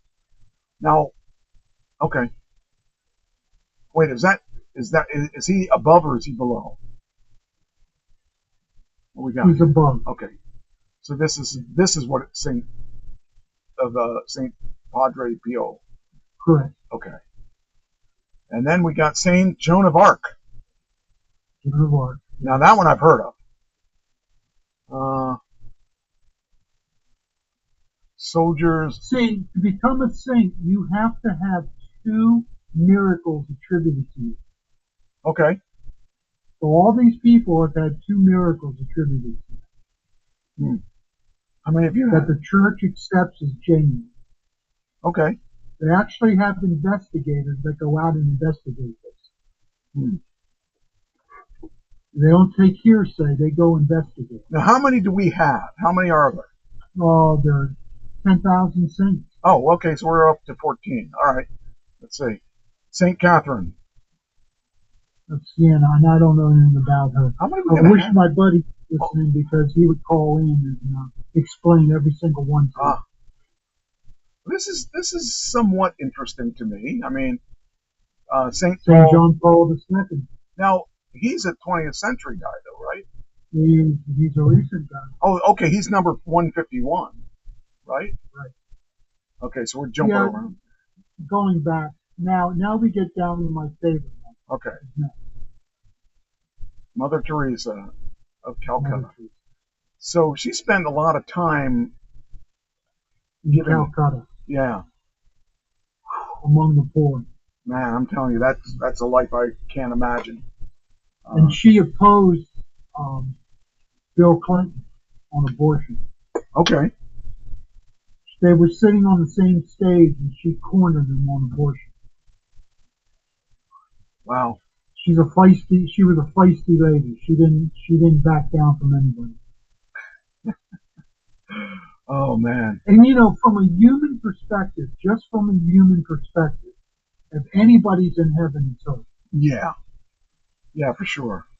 Right? Her life That's not how you get to heaven from a human perspective, anybody, because she's just a great saint. Yeah. It's patron of the poor, the dying, and charitable workers. Her life became a powerful example of holiness in modern world, earning her global admiration. I don't think there's anybody that doesn't know that name. Right. Saint Benedict is known for his breakfast. I've heard of him too, but I'm not quite sure who he is. He's known for his breakfast. Yes. Eggs Benedict. Saint Dominic. His first name is Egg. Did you know that? His first name is Egg.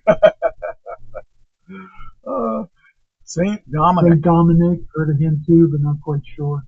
It says astronomers, preachers, and falsely accused.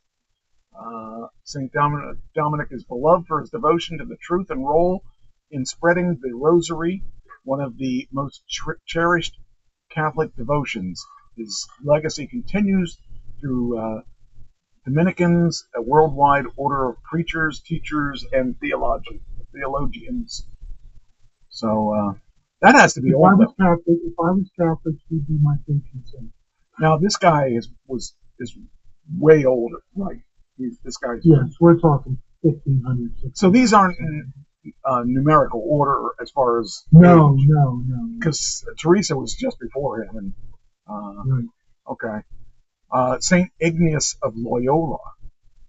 Yeah, I'm not sure. Those are sexy duds there. I'd like to wear that when I play out.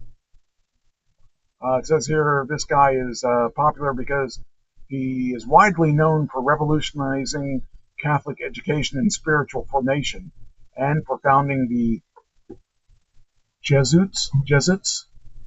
One of the Jesuits.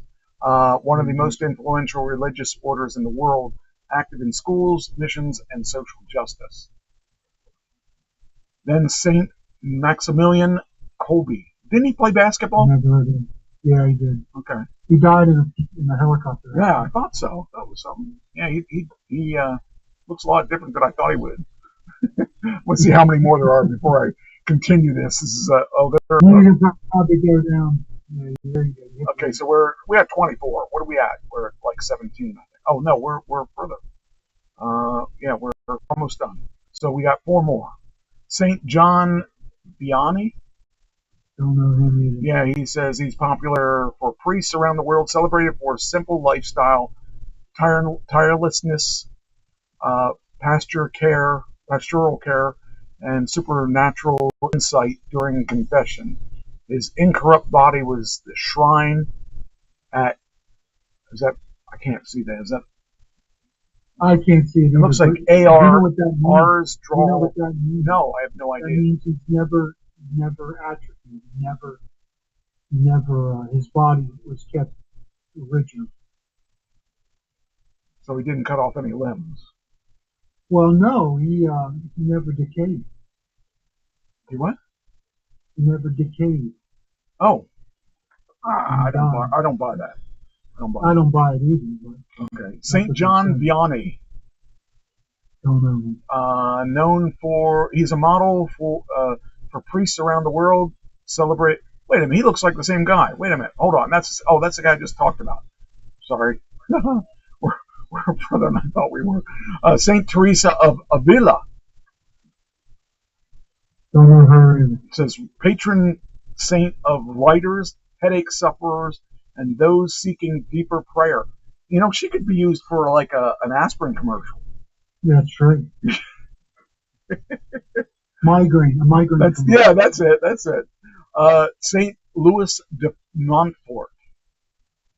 Don't know. I don't know either. It says here Saint Louis is renowned for his passionate preaching and laying foundation of modern Marian consecration. His writings have shaped Catholic spirituality. Okay, and lastly, we got Saint Faustina Kowalska. Yeah, don't know her. Daughter of Killer Kowalski, who was a wrestler. No, yes. She was. It says Saint Faustina's revelations led to worldwide celebration of Divine Mercy Sunday. What's Divine Mercy Sunday? And now iconic Divine Mercy image. Her simple trust in Jesus summed up a phrase, "Jesus, I trust in you," resonates deeply in Christians. Okay. Yeah. Okay. Well, I learned something. All right. A good Catholic would know them all. Yeah, I don't even think I'd be a bad Catholic. I mean, I'm not a Catholic at all, so that would make it real easy. And the only reason I know most of them is because I hang out with a Catholic guy who talks about it. All right. Well, you're going to have the. I'm the resident knowledge base for all Catholic things Catholic. Okay, well that's good. For your radio program. That's true. You are the pastor of the Trash Talking Radio Show. Yes, I am. And You get the floor in 4 stories. And you need pastors. So. Oh, some people call me a bastard, so you could be the pastor to my bastard. Okay, I got 4 more things, and then you got the floor. All right. You probably won't see me anymore because I played the Powerball this week, and unfortunately the tickets. Sorry, Pennsylvania wasn't on the list. I wasn't in Pennsylvania. I was in New Jersey. But okay. It doesn't matter because Texas and Missouri won $1.8 billion. Yeah, but he's probably only going to get $500 million. Oh, geez, only. Well, it's a ripoff. And then the government's going to get 200 of that, so he's going to end up with 300 million. Oh, he can't live off of that. He'll have to get a part-time job. I know. It's not even worth playing for that. I remember there were people. There was one of the co-hosts I had on the show.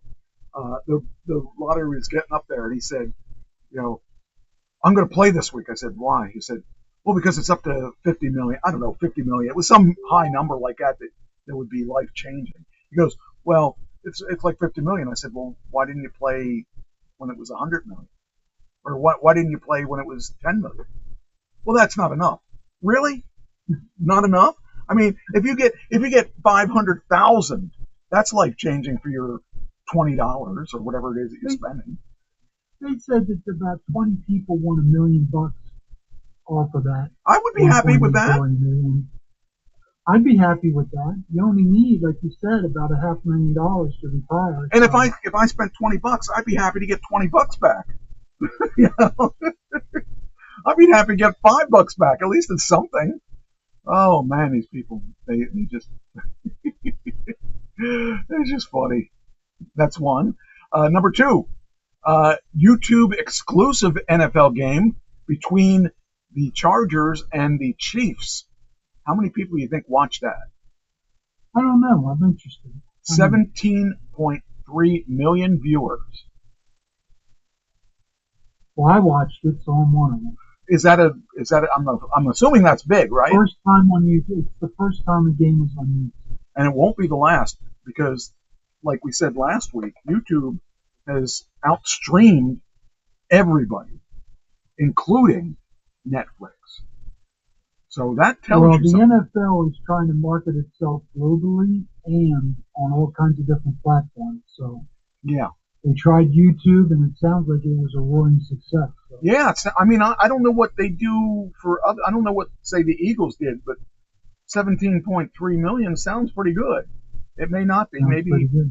Maybe it isn't. I don't know. But still, it's a start if nothing else. Because if a lot of people didn't know that, they may not have seen it.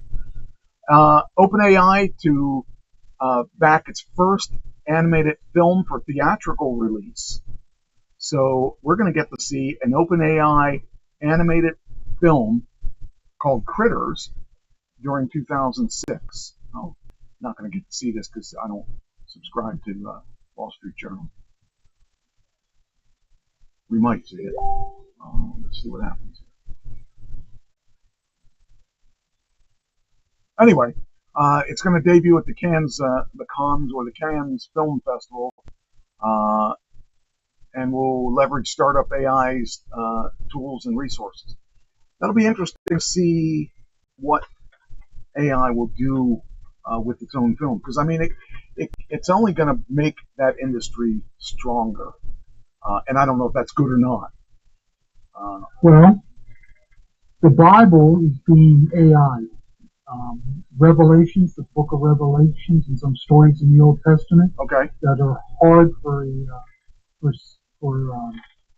CGI to do. Right. Is being AI. Okay. There's about 20. Yeah. Wow. Yeah. So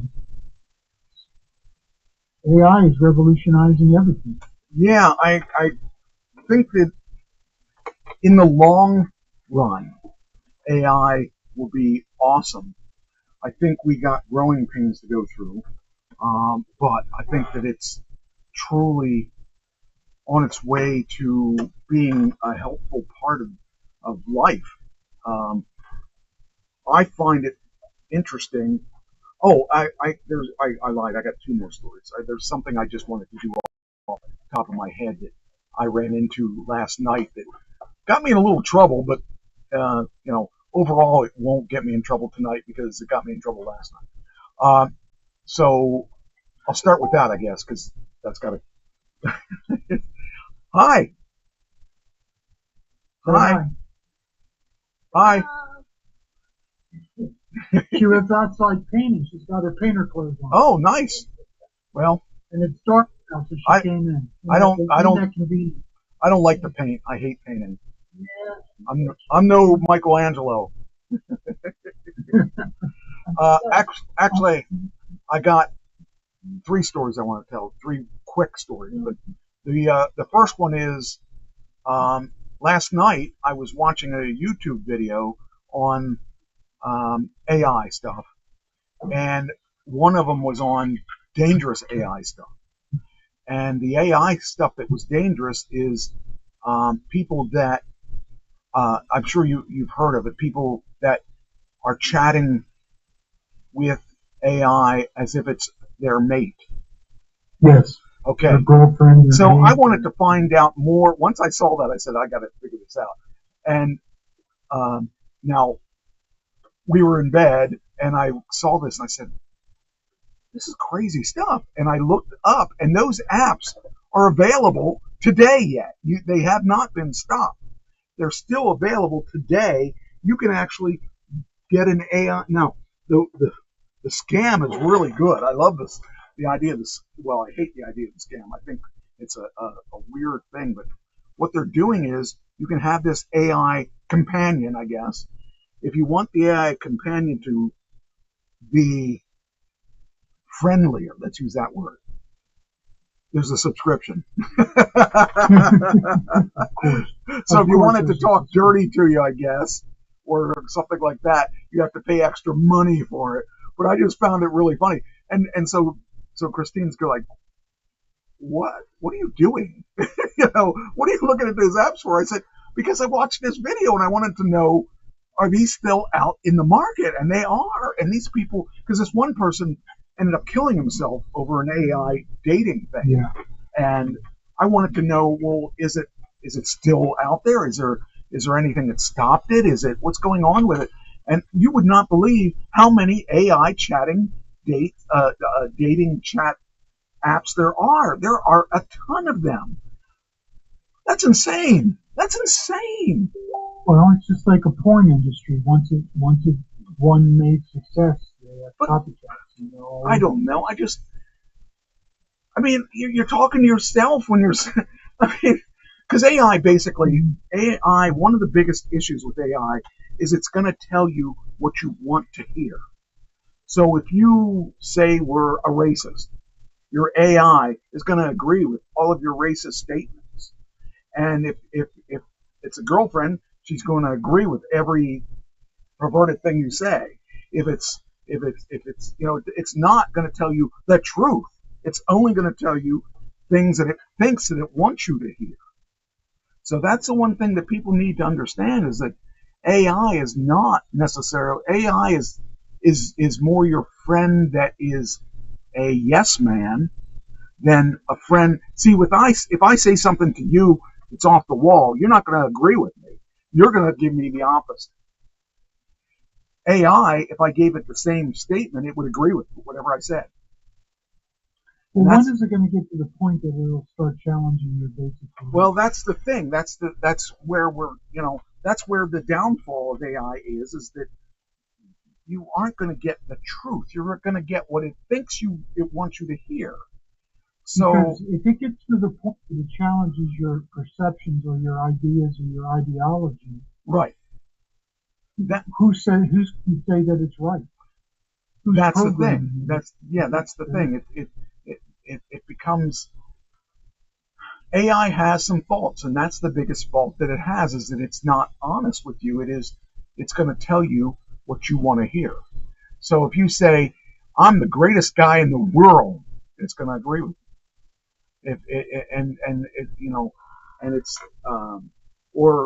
I think that people that live in Ohio should be fined for everything they got because they live in Ohio. It would say, yeah, I agree with you on that. Or it won't say, but people in Ohio do this. You know, the thing is, it's not supposed to be. It's supposed to be your friend. It's supposed to be your yes man. And so when you think about if it says, well, I should kill myself, the AI is going to say, here's ways you can kill yourself, instead of saying you shouldn't kill yourself because, you know. So that's one thing I think is really wrong about AI, is that there should be some kind of safeguard in there where it tries to talk you out of killing yourself. It tries to tell you positive things. It tries to, there's got to be a different way to do it that makes it better. Well, there got to be things that the vast majority of people agree with, like you shouldn't kill yourself. That should be one that, but if it's going to try to talk you out of a certain religion, something. Well, yeah, that I can understand. I mean, but it can't. You don't want it to talk you into, like, if you say you're pro Satan worshiping. Well, if AI tells you, yeah, I think Satan worshiping is good, you know, that may not be a good way to do it. I mean, it may not be. But then you would have Satan worshipers complaining that it was prejudice against them. Yeah. I mean, I don't know how to do it, but it is a problem when it comes down right to it. Didn't Musk come out and say that he is trying to make sure that because some of these programs are woke, some of these AIs are woke, and I have not run across that yet in ChatGPT, because I ask it biblical questions and it gives me correct answers. You know, and I ask it questions on current events, so I'm not asking for its opinion on anything. Correct. So, you know, that's kind of where I'm at on that. But the thing is, people need to understand that it's not the be all, know all of everything. There are some shortages on it. There are some problems involved with it, and the problems are real. Their problems can be damaging, as seen by an unstable kid who killed himself because, you know, the AI told it how. You know, those are all issues that are going to have to be dealt with at some point. Do you think that we'll get to the point where we'll have a Christian AI and a conservative AI and a liberal AI, and in other words, different companies creating AI with different prejudices and biases in it?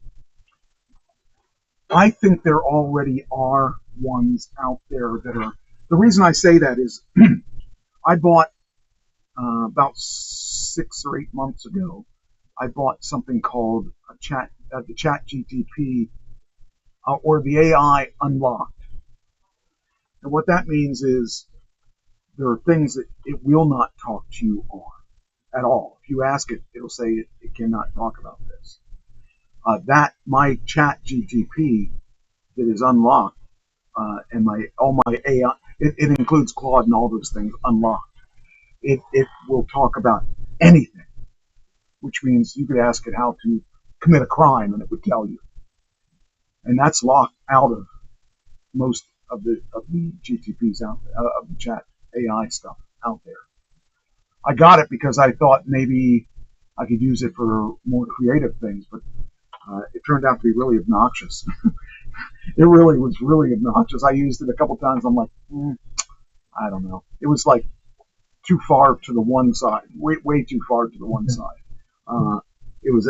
I was trying to feed it information about me so I can use it about me, and when I started telling it things that I did, so that it knows that I'm in pro wrestling, it knows that I have a guitar, custom guitar thing, it knows I have all this stuff.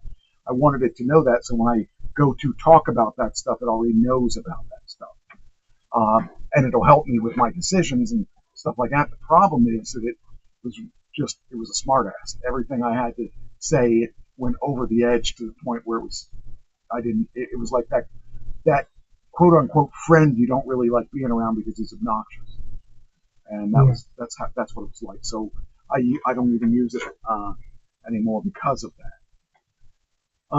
And then lastly, there was something else I wanted to say, but lastly, I can't remember what the something else is, so I'm just going to go to the lastly thing. Darth Vader's lightsaber. How much would you pay for that? How much do you think it went for, I should say? Not how I much. don't know how much it went for. I'd pay less than $5 for it. But, You would win it then? No. Well, let's just say that you would have to win the because it lottery. doesn't work. I mean, if it worked, I'd give it all I got. But it doesn't work. Well, somebody thought it was worth $3.7 million. Oh my goodness. Oh my goodness. I can't imagine. I really can't imagine. That just seems so. That's Howard. You got to have Howard Stern's money if you want to pay 3.7 for a lightsaber. I can't even imagine. It's just beyond. Now, I don't know if you're going to go into Trump stuff or if you're going into Elon or whatever you're going to go into, but the floor is yours, and some of that stuff I do have, and so I'll be able to talk about some of that stuff. Well, I guess the thing that's on my mind is what's happening in Chicago. Okay. Right now. ICE is in Chicago. Yes.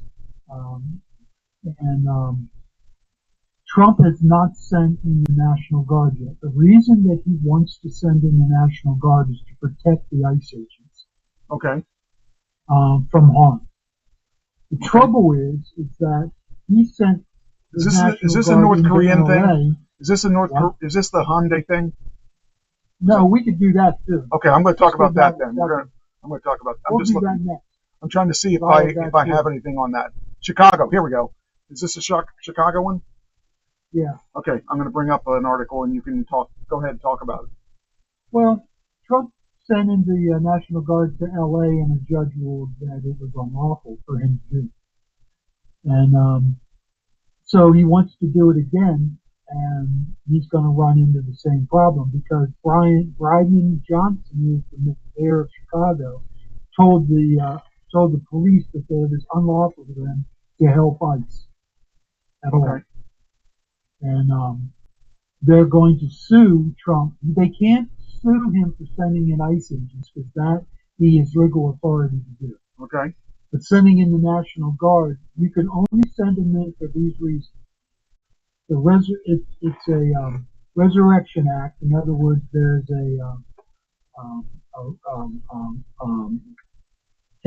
I'm trying to think of how to say the word. I can't get it.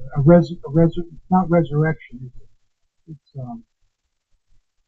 another anti-government. Okay. And that's an invasion of a foreign country, a rebellion, or federal law can't be enforced. And that was the federal law for segregation against George Wallace when George Wallace disallowed schools from being integrated. The president used the National Guard to go in there and force segregation. And he was allowed to do it. That was a constitutional right to do. Okay. But the only person that can approve the National Guard to go into a city is the governor. Okay. And there's no liberal governor that's going to approve the National Guard going in. Now, in the last 10 years, 7,000 murders have occurred in Chicago. Wow. 7,000 murders, of which most of them are unsolved. Wow. That's crazy. If anybody needs the National Guard and ICE in there, it's Chicago. Yes. But they don't want it. The Dems don't care. In Washington, D.C., 38% decrease in violent crime since the National Guard has been in D.C. Wow. You would think other cities would look at that and say, yes, please send in the National Guard. You would think, yeah. But if that would be Kamala Harris doing it, every sanctuary city in the country would be letting her send in the National Guard. But she would never do anything like that. That would mean that she did something to change the world. Yes. But I'm just saying, if it was her idea, they would go for it. But it's not. It's Trump's idea, so they're opposed to it. Which is, I have here that the court ruled 6-3 yesterday. Well, not yesterday necessarily, to overturn the federal judge's order blocking the LA raids. What's that have to do with? Oh, that has to do with the L.A. raids, but this is talking about the immigration arrests. Yeah, and the L.A. raid, the Supreme Court said that these district justices can only affect their district. It used to be, before about 3 months ago, it used to be that a district judge could affect the whole country. And the Supreme Court said, no, you can only rule in your own district. So this unlawfulness is only for California. Okay. But the precedent has been set, so Chicago will sue and get a local district magistrate or judge to rule against Trump, and he won't have to withdraw the National Guard. Now let me just give you a poll here. 7% of Dems approve of the National Guard going into a city. Only 7% of Democrats. Wow. 87% of Republicans approve of the National Guard being used to protect ICE agents. Wow. Together, 43% of the country approves, 57% disapproves. The numbers are against Trump. That's because it's Trump. His base is behind him, but the country is not. That's crazy. It is crazy. You know, that's the thing. People aren't...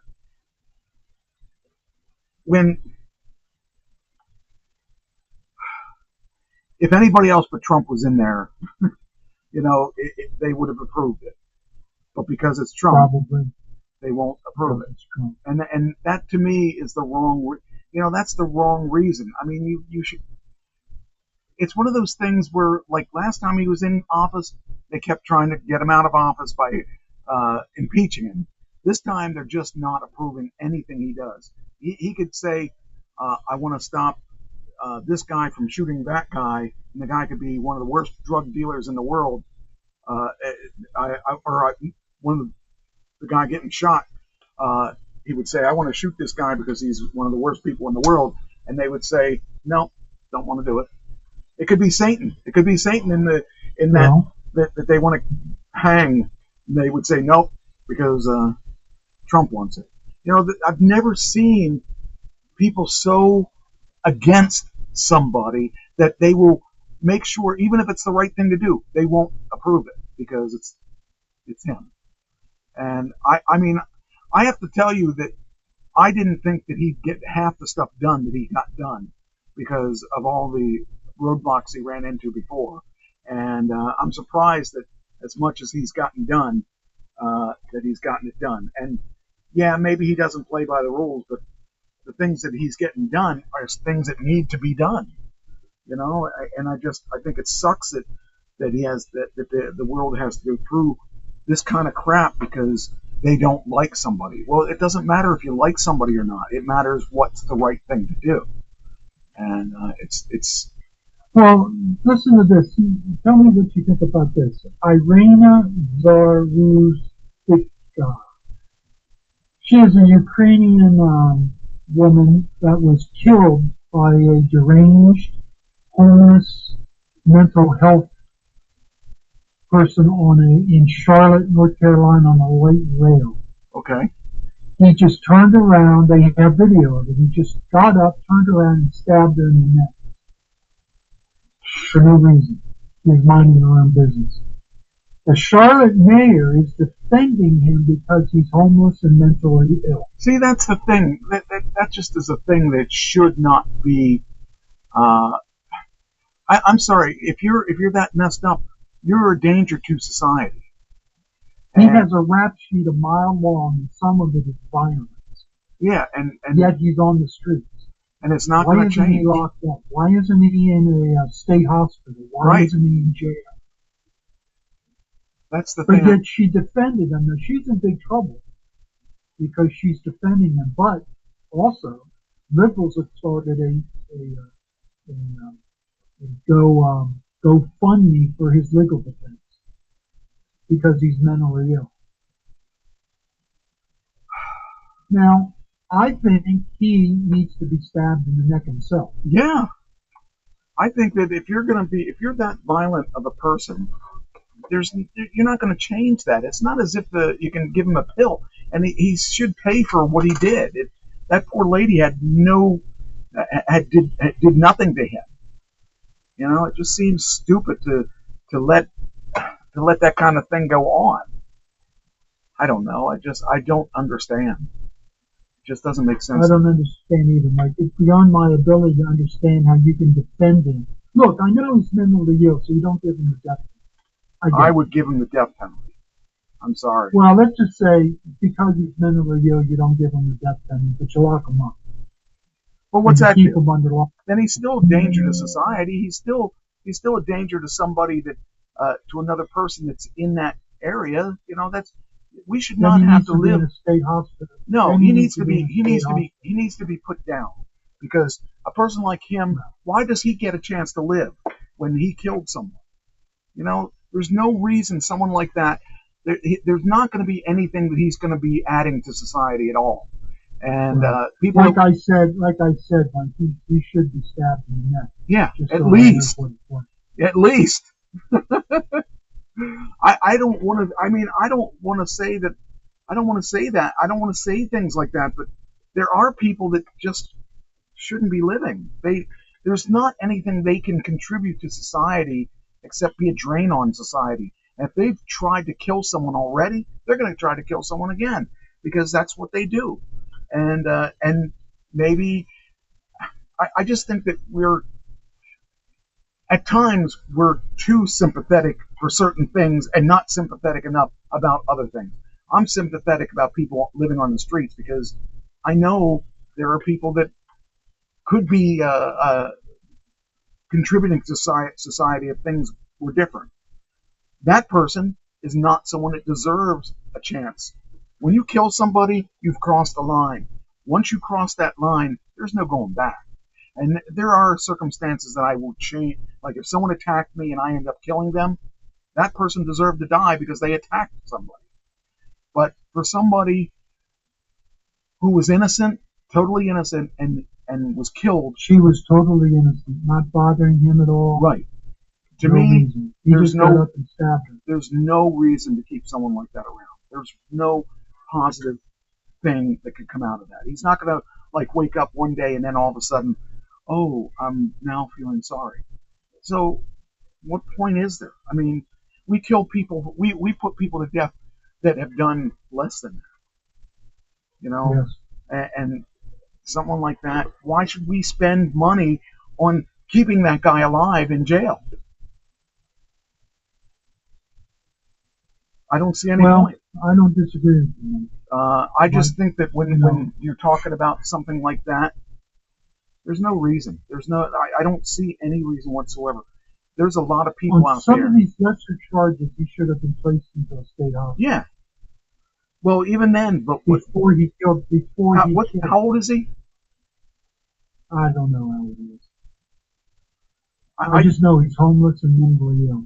You know, the thing is, but the mayor said the fault is society's fault because he's unhoused and he's mentally ill and untreated. And society let him down and it's not his fault. Oh, wow. Wow. Poor little old him. Where that woman's dead. I'm sorry, I don't have any. Dead. I have no pity.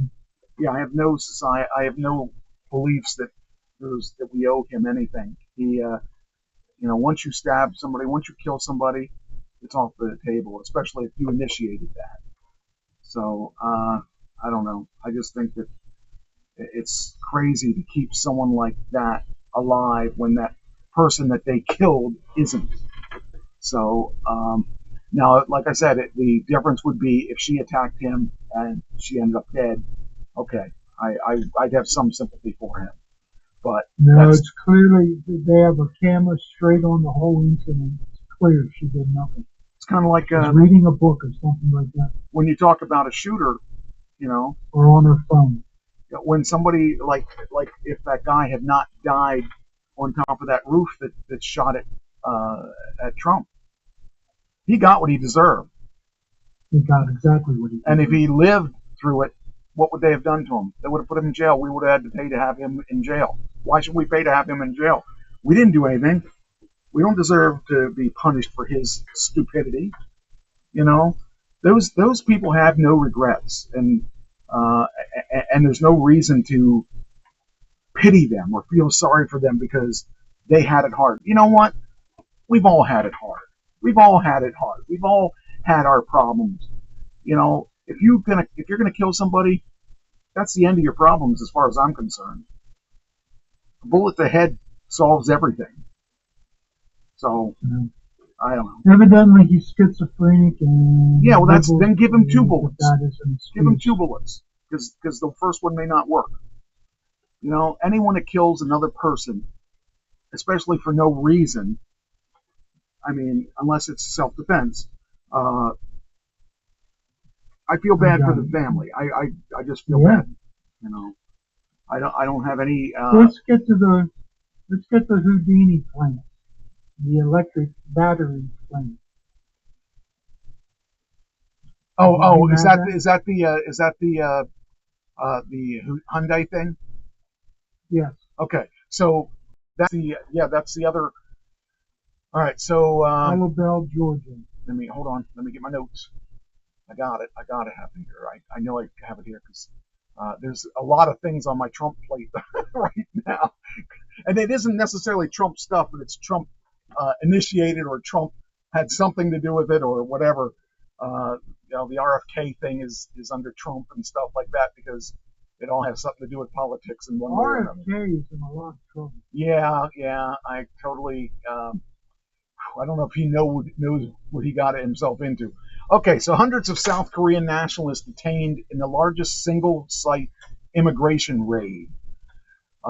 It says here 300 South Koreans and 23 Mexicans. I've got here detaining 475 people, most of which South Korean nationals. Homeland Security Investigations official called it the agency's largest single-site enforcement operation.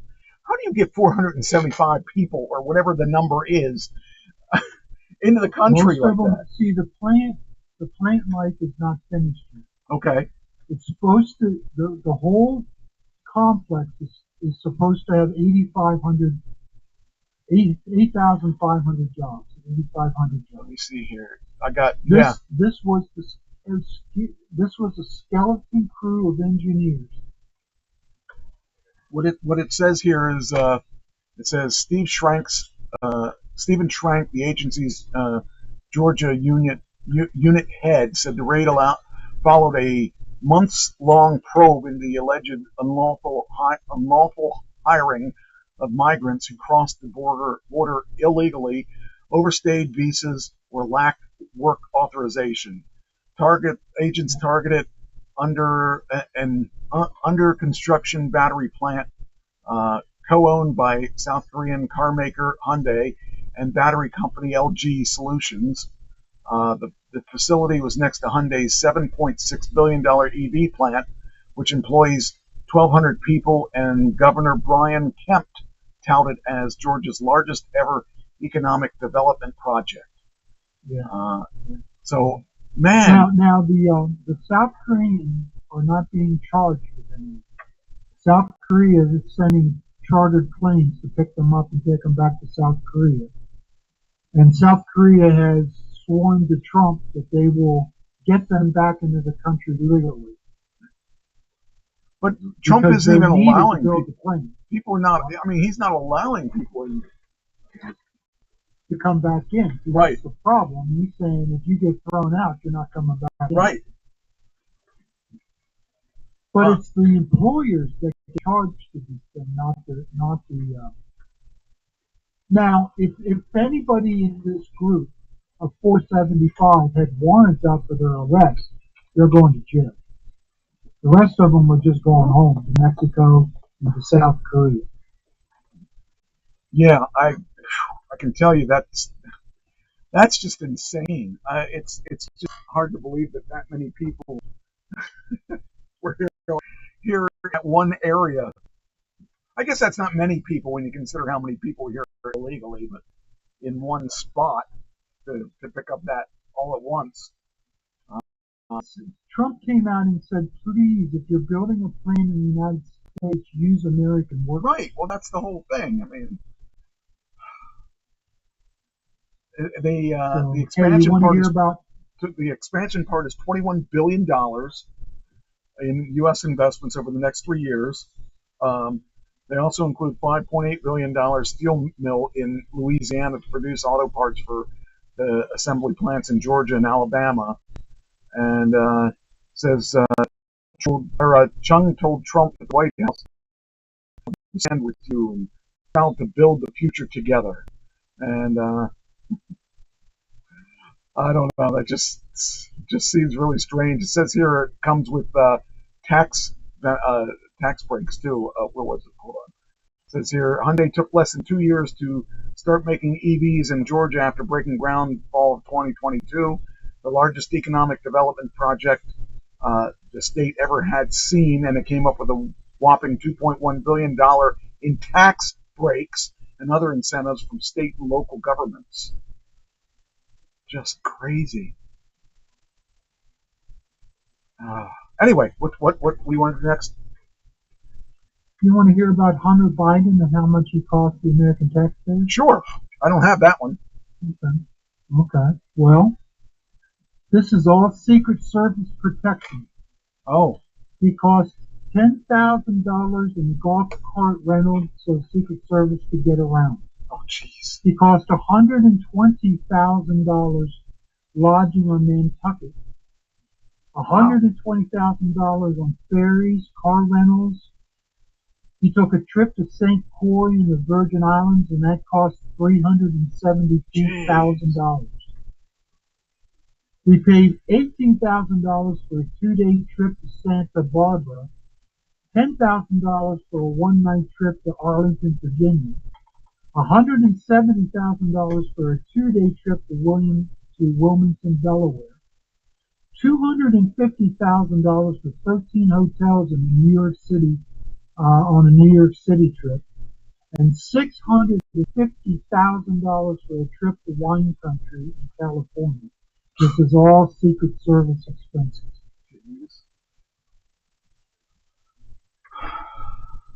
Because he's the president's son, taking all these trips, and we had to pay for that. We had to pay for the Secret Service one. I guess that's why we're not giving Harris Secret Service. Yes, that was my next one. She got stripped of her Secret Service. No, I don't know if I agree with that. I do agree. I don't agree with it either. I think that's just Trump being Trump.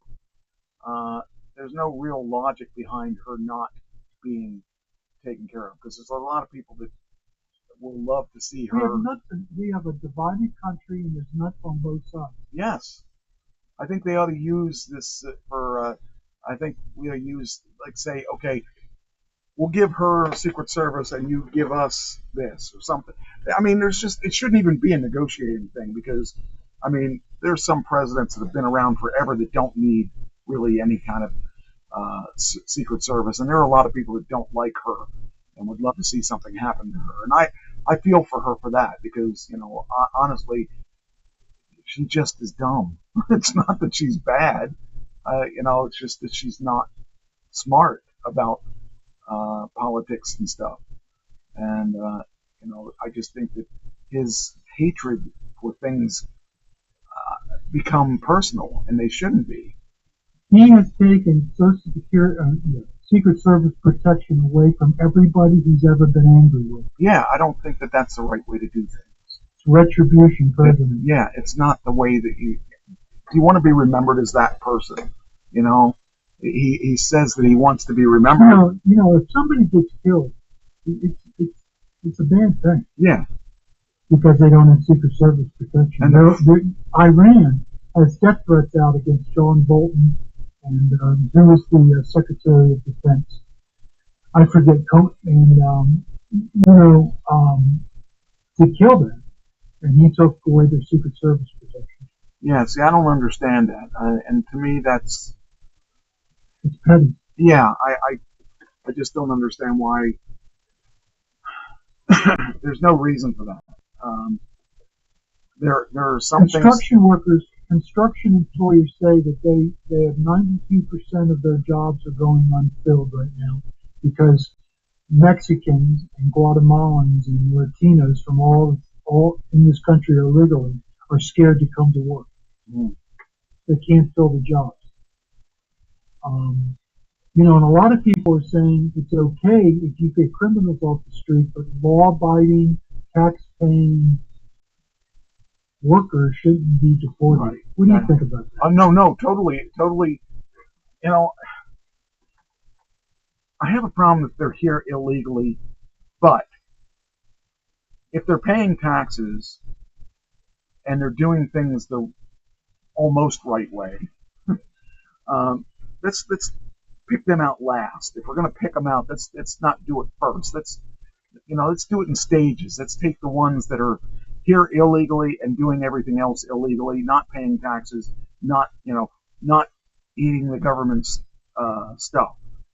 If you're paying taxes, I'm a lot more lenient towards you. If I'm not paying for your living expenses for being here, I'm willing to negotiate.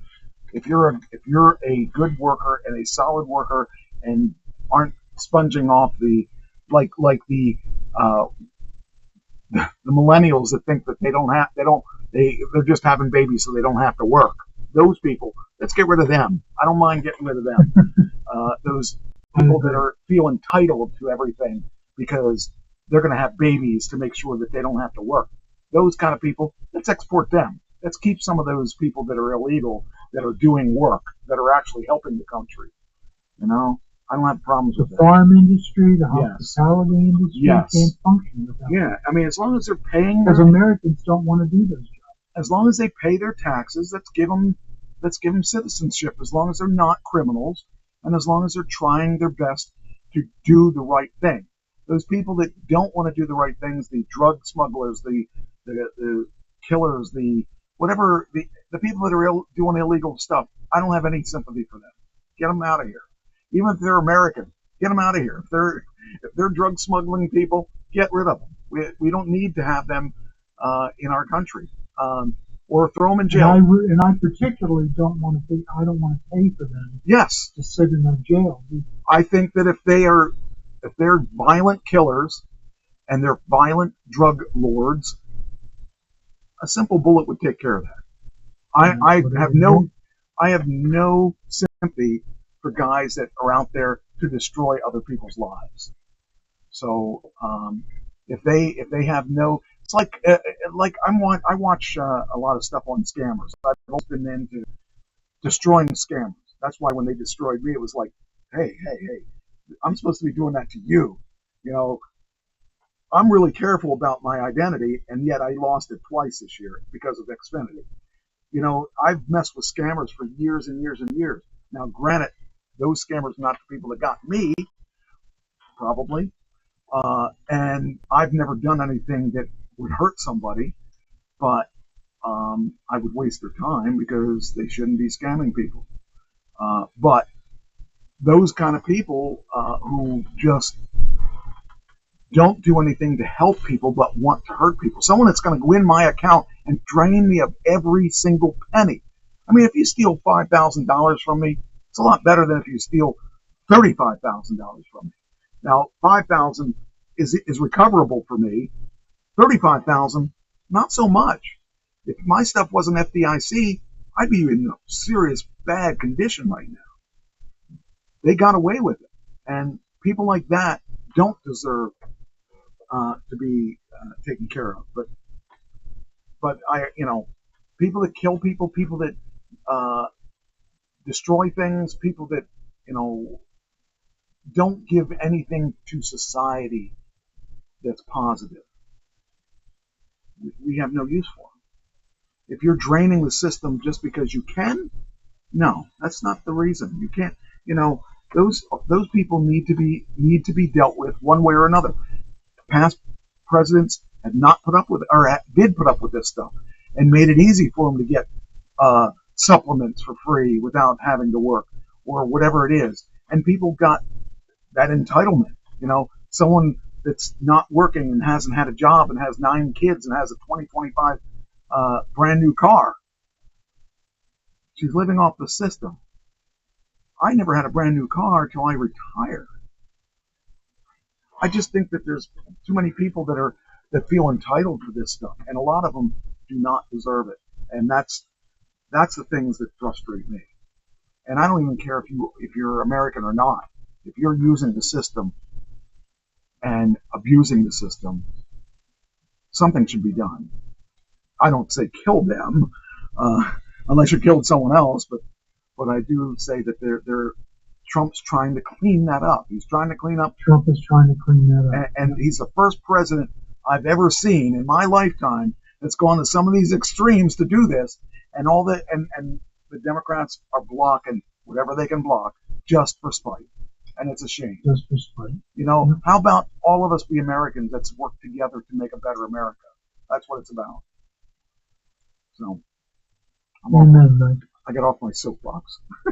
Yeah, this day in history, in 1956, Elvis appeared on Ed Sullivan's show. Yeah. For the first time. That's crazy. 60 million TVs turned in. 83% of the TVs in America watched. I was just gonna say that was the bulk number of TVs that could do it, because back then you had 200 people, well, not 200, say 10 people watching it because they didn't have their own TV, didn't have the internet to watch it on their cell phone or their tablet. There weren't tablets. I remember my uncle lived next door to me near the house, and he got the first color TV in the valley, and he invited the whole valley in to watch the color TV. So who knows how many people actually watched it? We know, because there weren't just one person. Neighbors would gather around the person who had the best TV or the only TV. Yeah, that's awesome. But you know how many complaints the FCC got? 0. No, I would say there were probably quite a few, because there were the adults. Millions of complaints because he was gyrating. Yes. Can you imagine that? And you know what the FCC ruled? You could not show anybody from the waist down. That's right. You had to show them from the waist up. Yep. My mom would tell me about that stuff. I'm thinking, what? What is that about? That's crazy. Oh, man.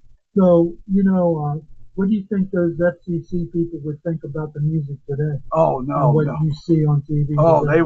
they'd get out their red pens and their papers, and they'd be like writing things up. They wouldn't put it digitally because they didn't know how to do it. Crazy stuff. The world's changed a lot. I mean, just in the past 10 years, it's changed a lot. But, even if you compare it to the 50s and the 60s, there's a world of difference. You couldn't say cuss words at all. Think about it. Back when Morrison was on stage, he said a cuss word. He put his finger through his zipper to emulate a penis and got arrested. Think about that. And today, that's mild. And he was warned. The funny thing about that was they warned him backstage not to do it. Yes. And did it anyway. And today you could get away with Flea goes out on stage naked.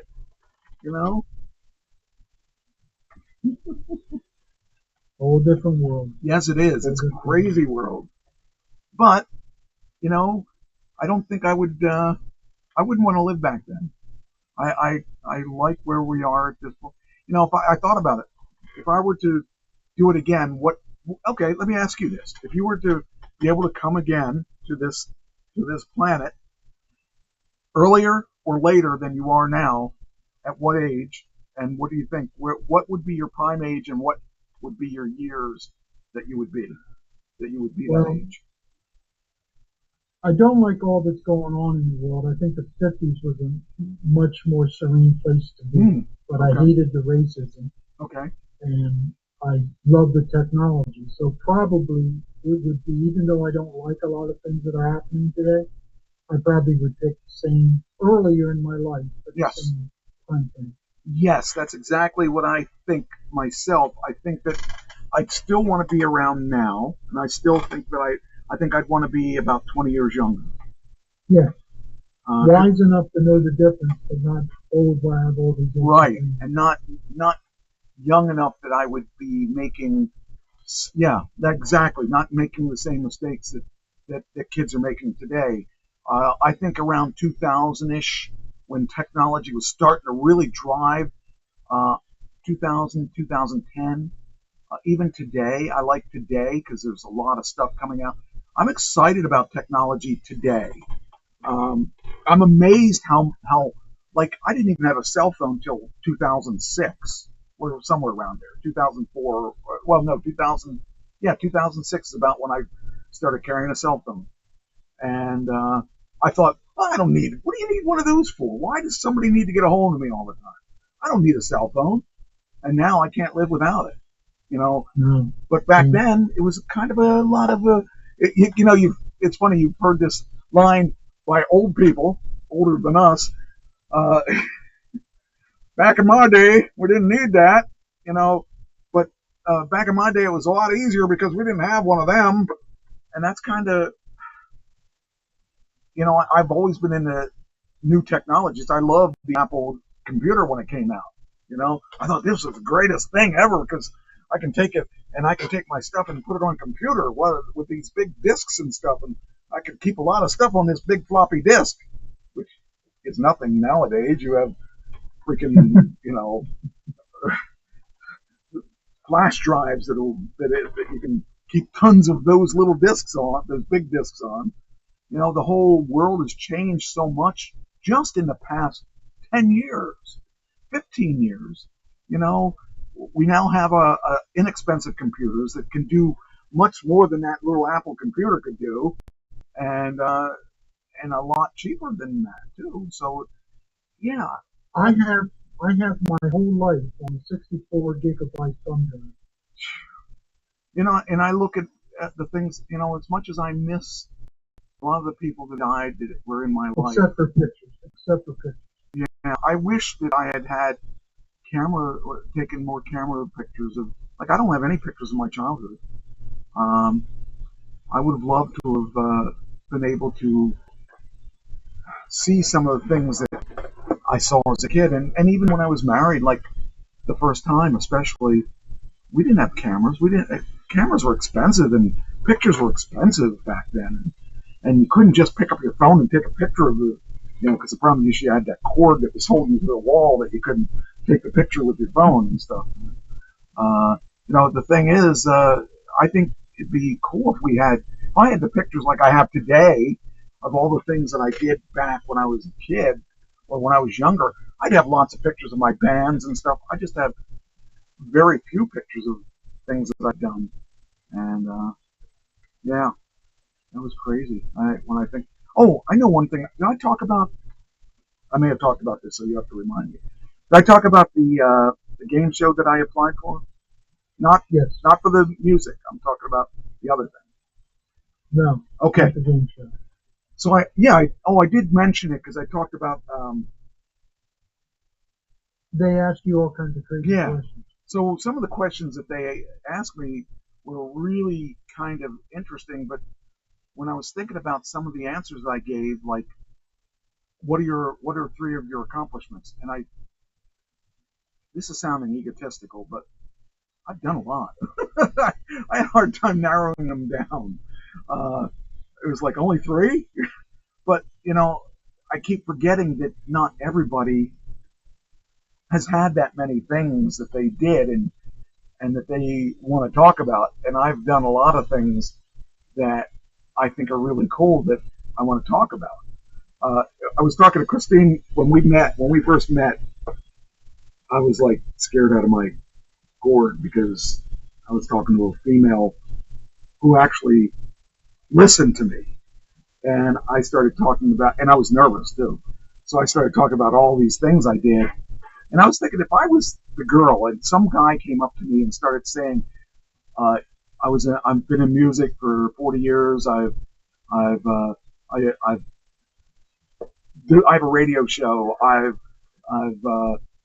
been in wrestling for 20 some years and started naming all these things. If I was a woman, I would say, BS.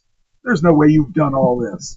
You know? And I have a full-time job, and I've been there for 30 years. Yeah, I don't think I'd believe my own story. And it was just. Well, Mike, I have to tell you that I use the radio program to impress people. Well, I'm on radio.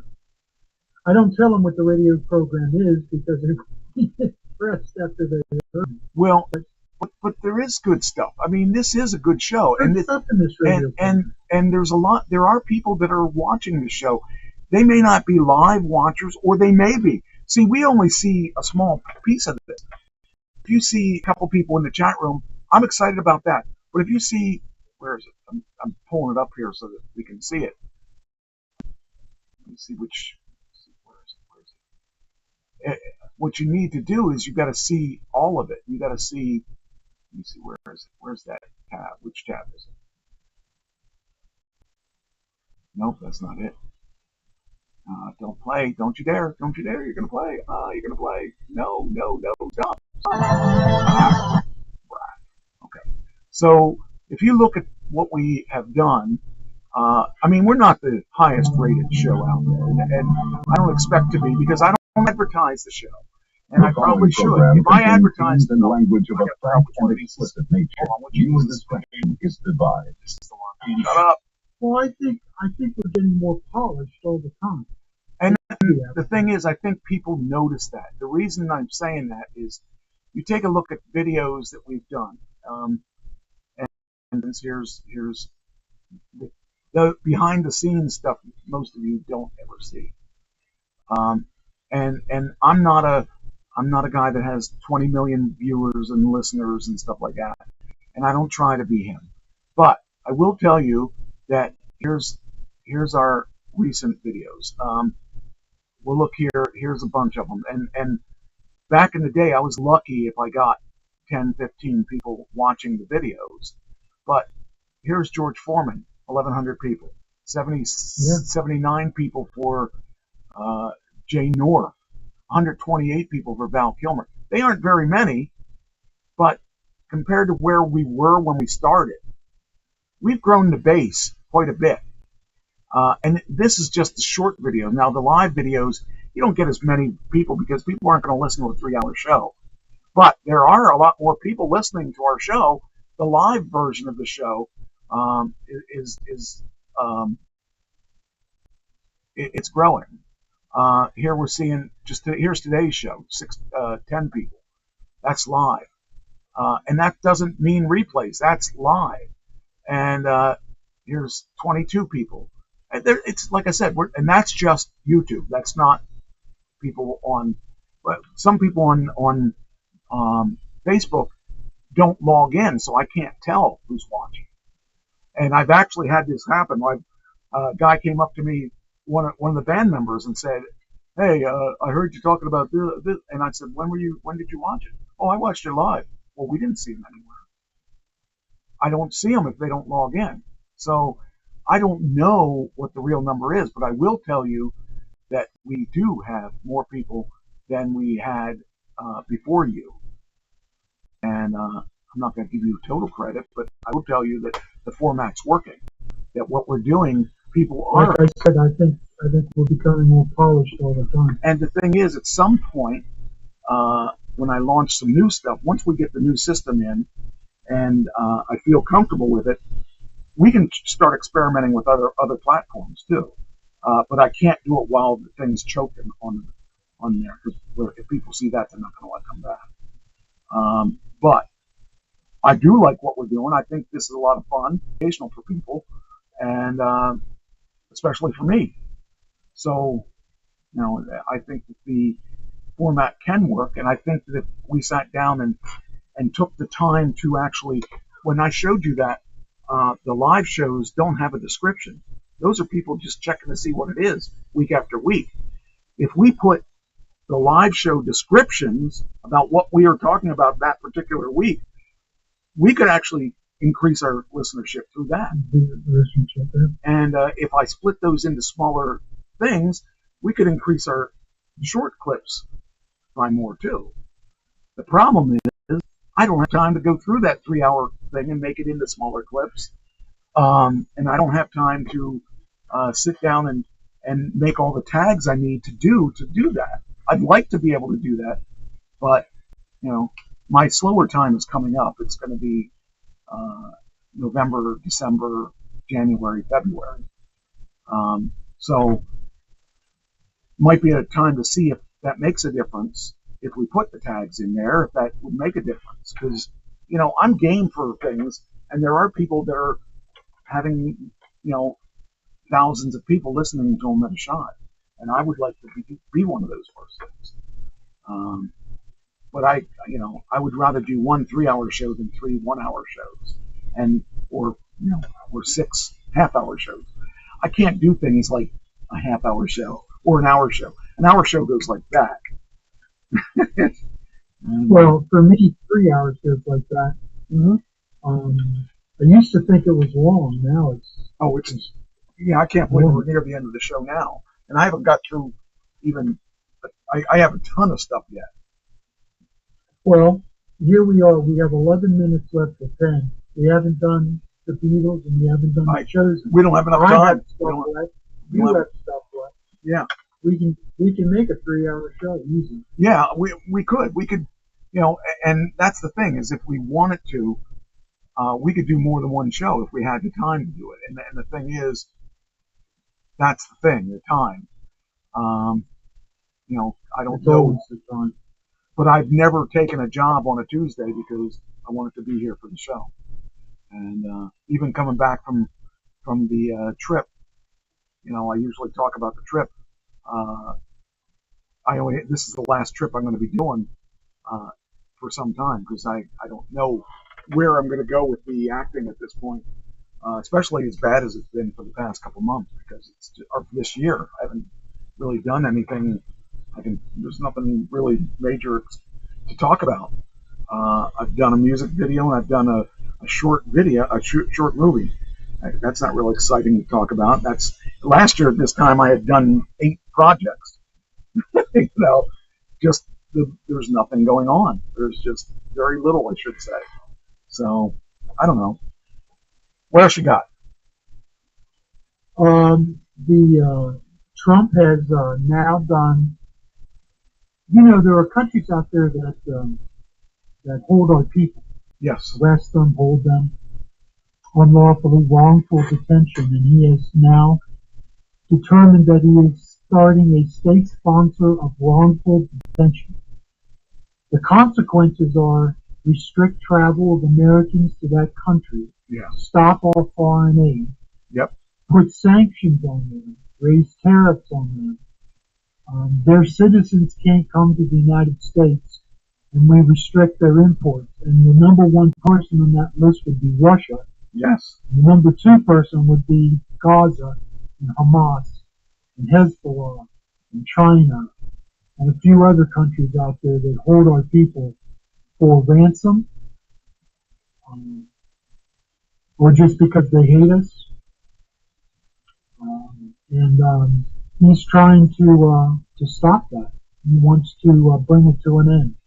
Yes. He just got a woman freed from 2 years of being held captive. And she's been freed this week. Wow. Wrongfully detained, no charges, just wrongfully detained for 2 years. That's crazy. So I think that's a good thing. Yeah. I'm glad he's doing it. I'm excited about it. Yeah. Wow. So that's about that. The other stuff's big, so I'll save that for another time. Okay. So let's do a couple of your things. Okay. I've got U.S. strikes. Did you see that the drug carrying vessel that got blown out of the water with the 11 people that were tied to Venezuela's Tren de Aguila gang? Tren de Aguila. Yeah, whatever it is. Man, that was insane. He's serious about this stuff. He's very serious. He put the F-35 fighters in Puerto Rico. Wow. Because Venezuela is flying their F-16s over our ships that are there. Jeez. And he gave permission to the commanders to shoot them out of the sky if they want to. Wow. When I saw the clip of that, it was crazy.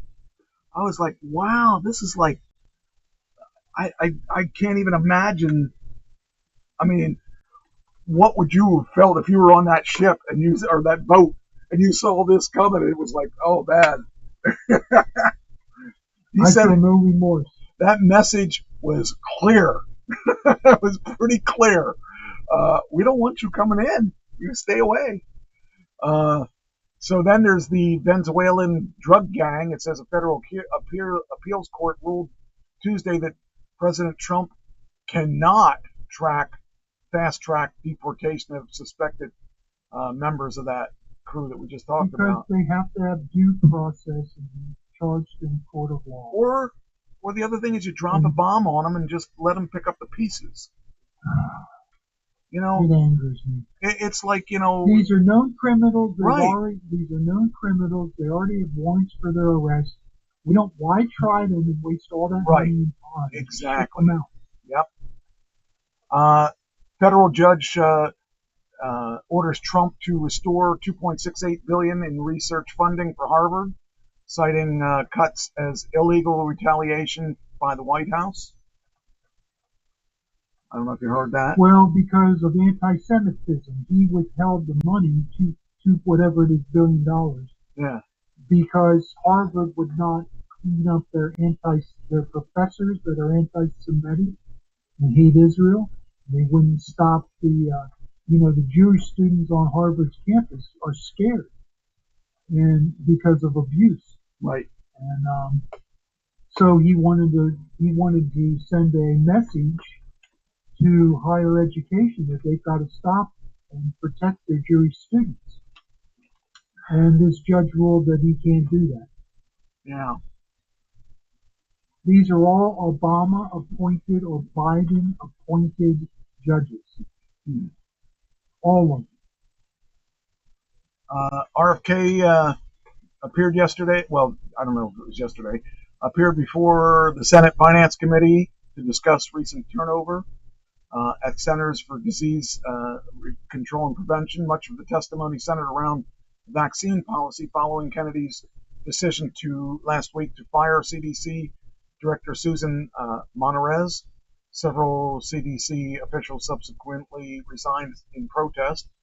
Monterez contends she was pressured to pre-approve recommendations from an advisory panel considering vaccine recommendations for COVID-19, RSV, and measles, among others. The panel recently reconstituted to include vaccine skeptics is due to meet September 18th and 19th, with expected vaccine skeptics is due to meet I read that twice. Expected implications for insurance coverage. Kennedy yesterday disputed Monterez's version of the event, saying she was fired for answering no when asked whether she is trustworthy. See, I'm conflicted on this issue. Me too. I have a family member that's an anti-vaxxer. And I have a dead partner. And I grew up during polio. Yep. Vaccine stopped polio dead to rights. And so I'm conflicted. I also believe in parental rights. Yes. And I think parents should have more say in their children. Now, I know of a mother that just enrolled her child into a Christian daycare, and she did not have to have vaccines. But if that would have been a school district daycare, she wouldn't have been able to enroll her daughter into the daycare. Interesting. So this is more complicated than that, but I know that RFK Jr. is an anti-vaxxer pretty much. Right. All the way. And he's not liked by his family. You know, his family keeps saying that he is he's not a good person. The Kennedy family. Yeah. Well, but how many Kennedys are good? What, that are left? There's not many Kennedys left. But I mean, there's a lot of people didn't like the Kennedys just because they had the name Kennedy. And, that's true. And that's so. I mean, I can't really speak for the Kennedys. I just know that that there's a lot more issues than just, you know. I see. I'm looking at it from a different perspective than some too, because Ken was not vaxxed, and I was, and Christine was not vaccinated. She went into an induced coma because of her issue with the COVID. So I firmly believe that the vax was important, and because people around me died, and people around me almost died, and she will argue till the day I die that she didn't think the vaccine helped. But the first time I had COVID, it was before COVID was announced, and I didn't know what I had, but I know it would have killed me. It was. I've never felt so bad in my entire life. I laid in that bed, and I actually said, "Okay, God, take me. I'm done." And He didn't take me, so I guess there's more stuff for me to do here. But when Ken died, Ken was a strong guy, and he was farm boy. You know, he had all kinds of strength, and I've never seen him sick a day in my life. Yet he died. And Christine, she was in horrible shape. They put her in an induced coma because they didn't think she was going to live. She lived, but that's probably because they put her in the induced coma so they could get her body under control. Man, I'm telling you, I believe the vaccine for that. And I know there's people that say, well, look, I'm still alive. Well, yeah, they're still alive. When I got sick that first time, and then they announced the COVID thing, and then they announced the vaccine thing. I waited so I wasn't the first group because I was here alone. Nobody was here to be a part of it with me, and then I thought, well, if I want to see my mom, I gotta get the COVID thing because my mom went into a nursing home, and it was a long time. There was a long time I couldn't see her because they weren't letting anybody in, whether you were vaxxed or not. But the second time I got it, lasted 2 weeks. The third time I got it, I didn't even know I had it because it saved me. And I really believe it was the vaccine that saved me. And I know a lot of people believe it was a hoax. A lot of people think that the vaccine made them worse. But for me, it saved me. I mean, I don't know. Well, I got the vaccine because I was in my late 60s, and I just believed that I was vulnerable, and so I got it. But I have other family members that didn't get it. I'm conflicted. But I know that if it wasn't for the polio vaccine, there'd be a lot of people today with polio. Right.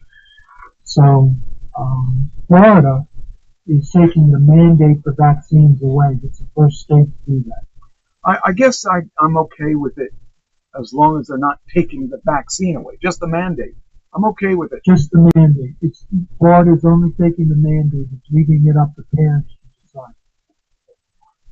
So if they want to risk their kids, they can. Yeah. That's what Florida's saying.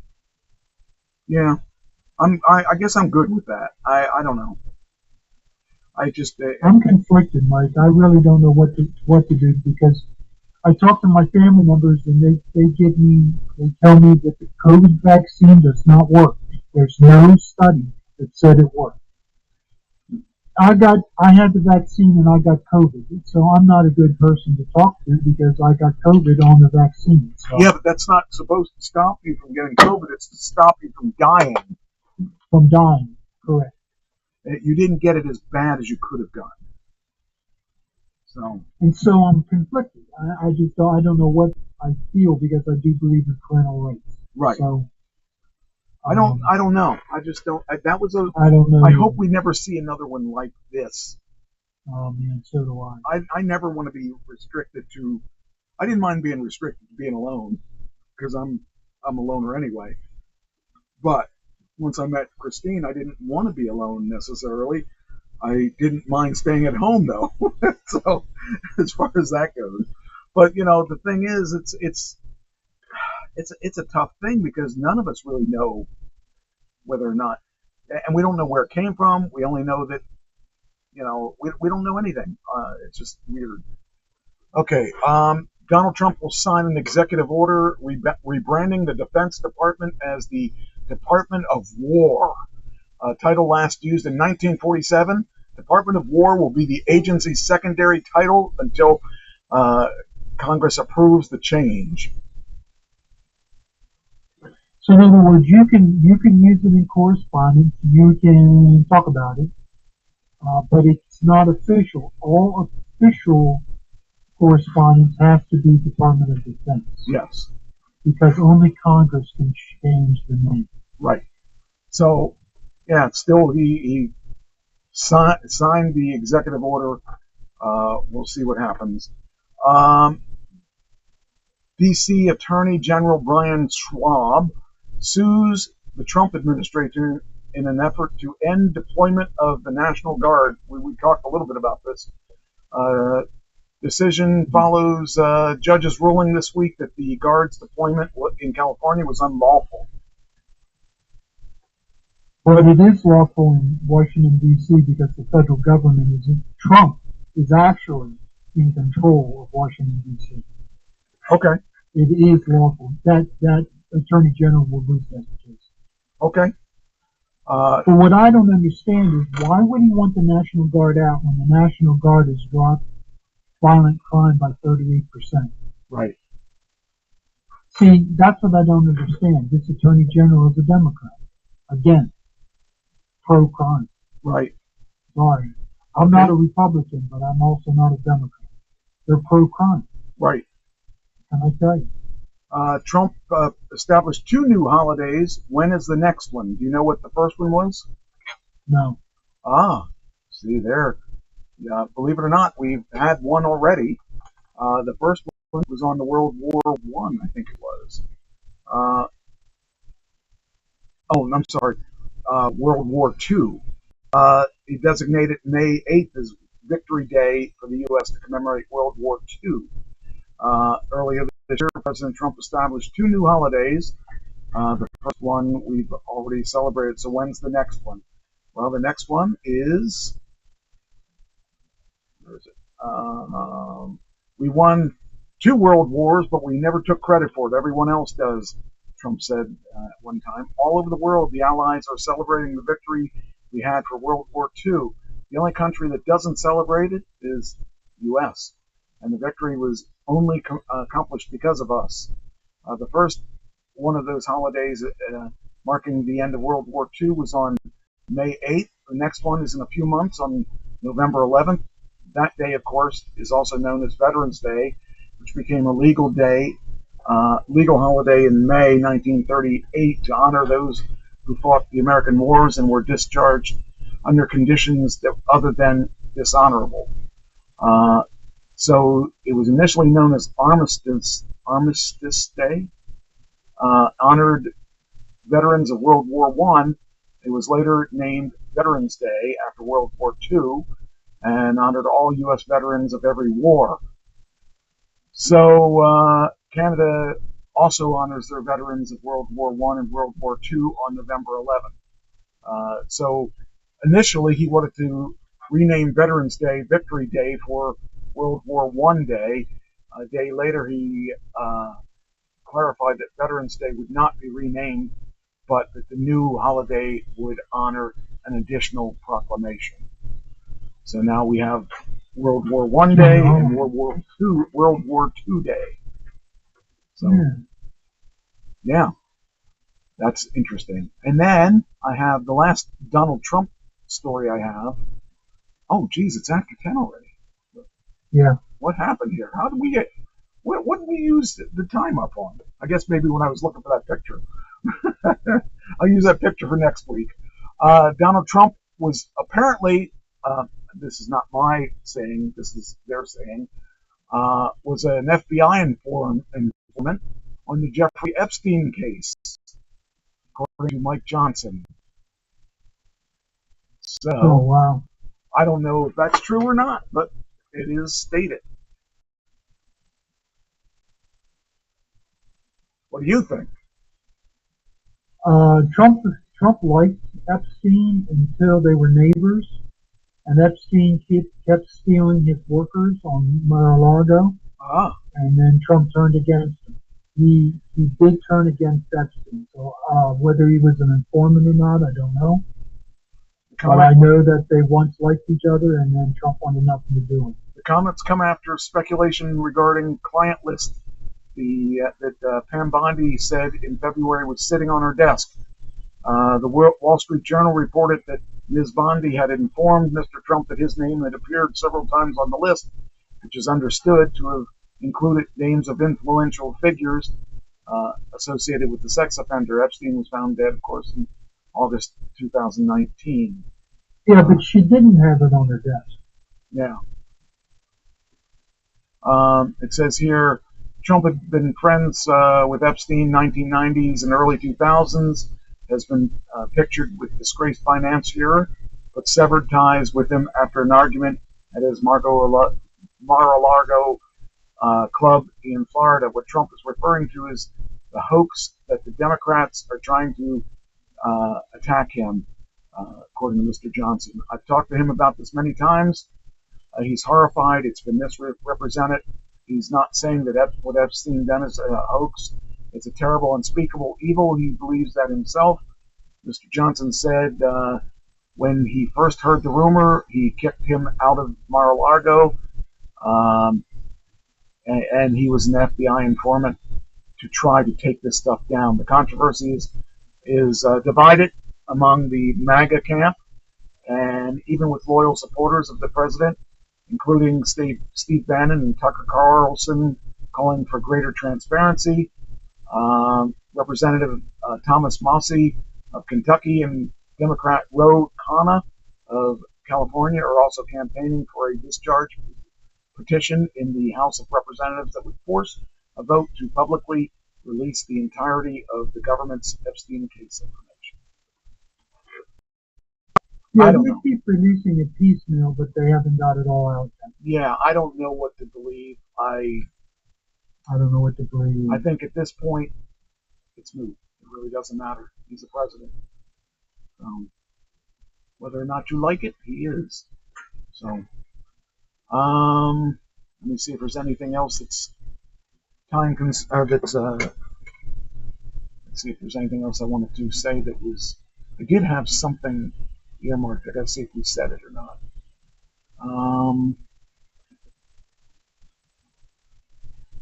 Okay, that's the one thing that we didn't do. That's the second thing we didn't do. And let me check something here. There was something in the regular news. I thought there was something in here. I may not have anything.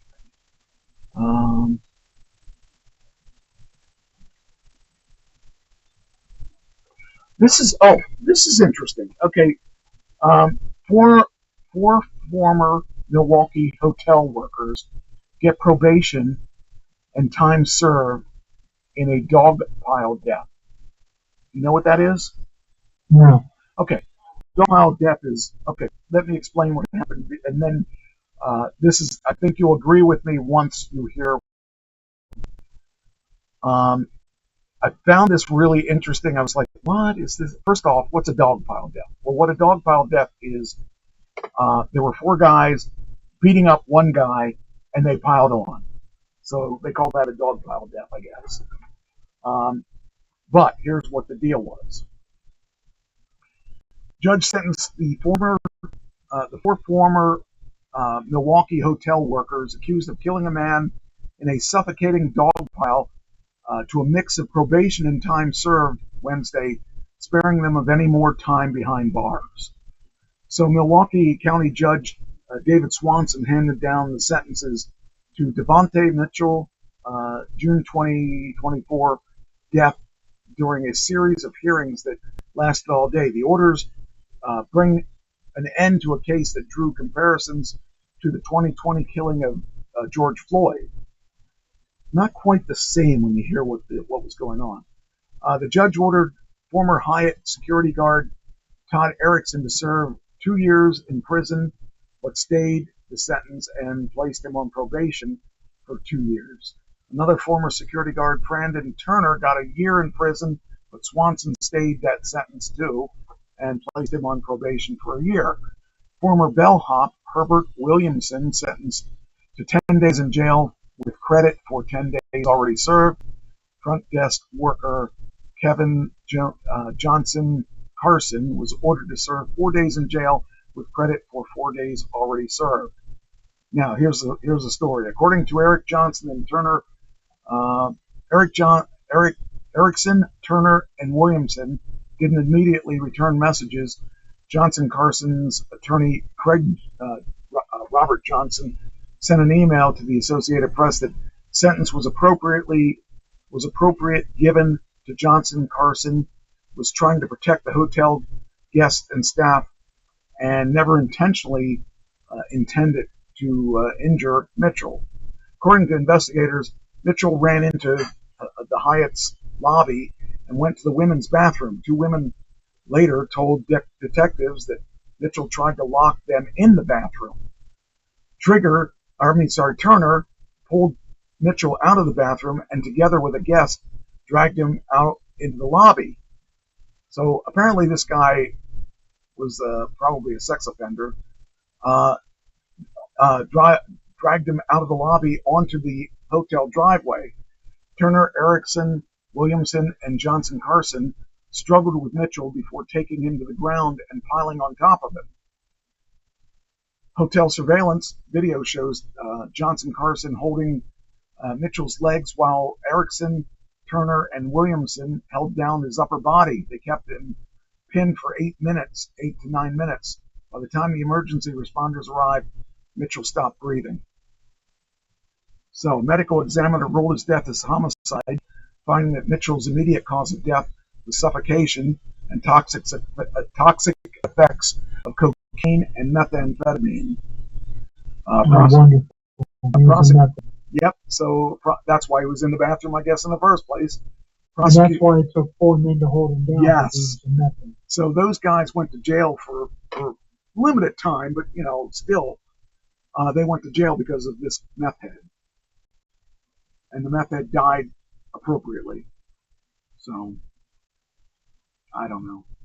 I felt bad for the workers, but good that they didn't have to spend any more time in jail. Yeah, but they still have the death on the record. Yes, they do. But the fact is, it's just weird. I don't think there's anything else that I have marked as. Yeah, I just wanted to talk about that because that's in the news today.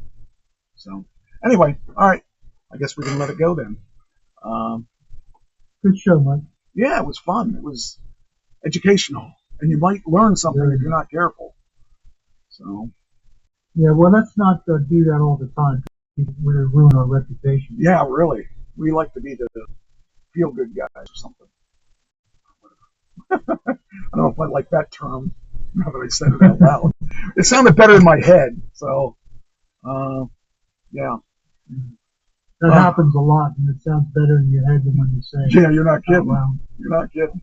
So, well, next week is another week, and that's going to be the beginning of my chaos. The week after you get back, I'm going to be prepared. 2 weeks. You're not going to be able to be prepared. That's 2 weeks from. It's 2 weeks from today. So wait, that's when I go away.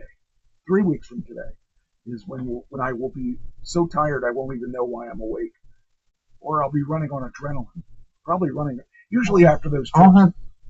I'll have plenty of stories for that week, and you can talk about your experience. Yeah, because I won't have time to write anything, so everything will be basically just stuff that I did when I was out there. And, I'm hoping that we can meet with the one guy that I know that he's known as the Pitchman of Hollywood. I'm hoping to meet with him, so that'll be really good if I get to meet with him. So, anyway, till next week. Hopefully this will work. Trying to make it work. Oh, well, I did that wrong. Now let's see here. Make this. There we go. All right. I'll talk to you guys next week. Same bat time. Take care, everybody. Same bat channel.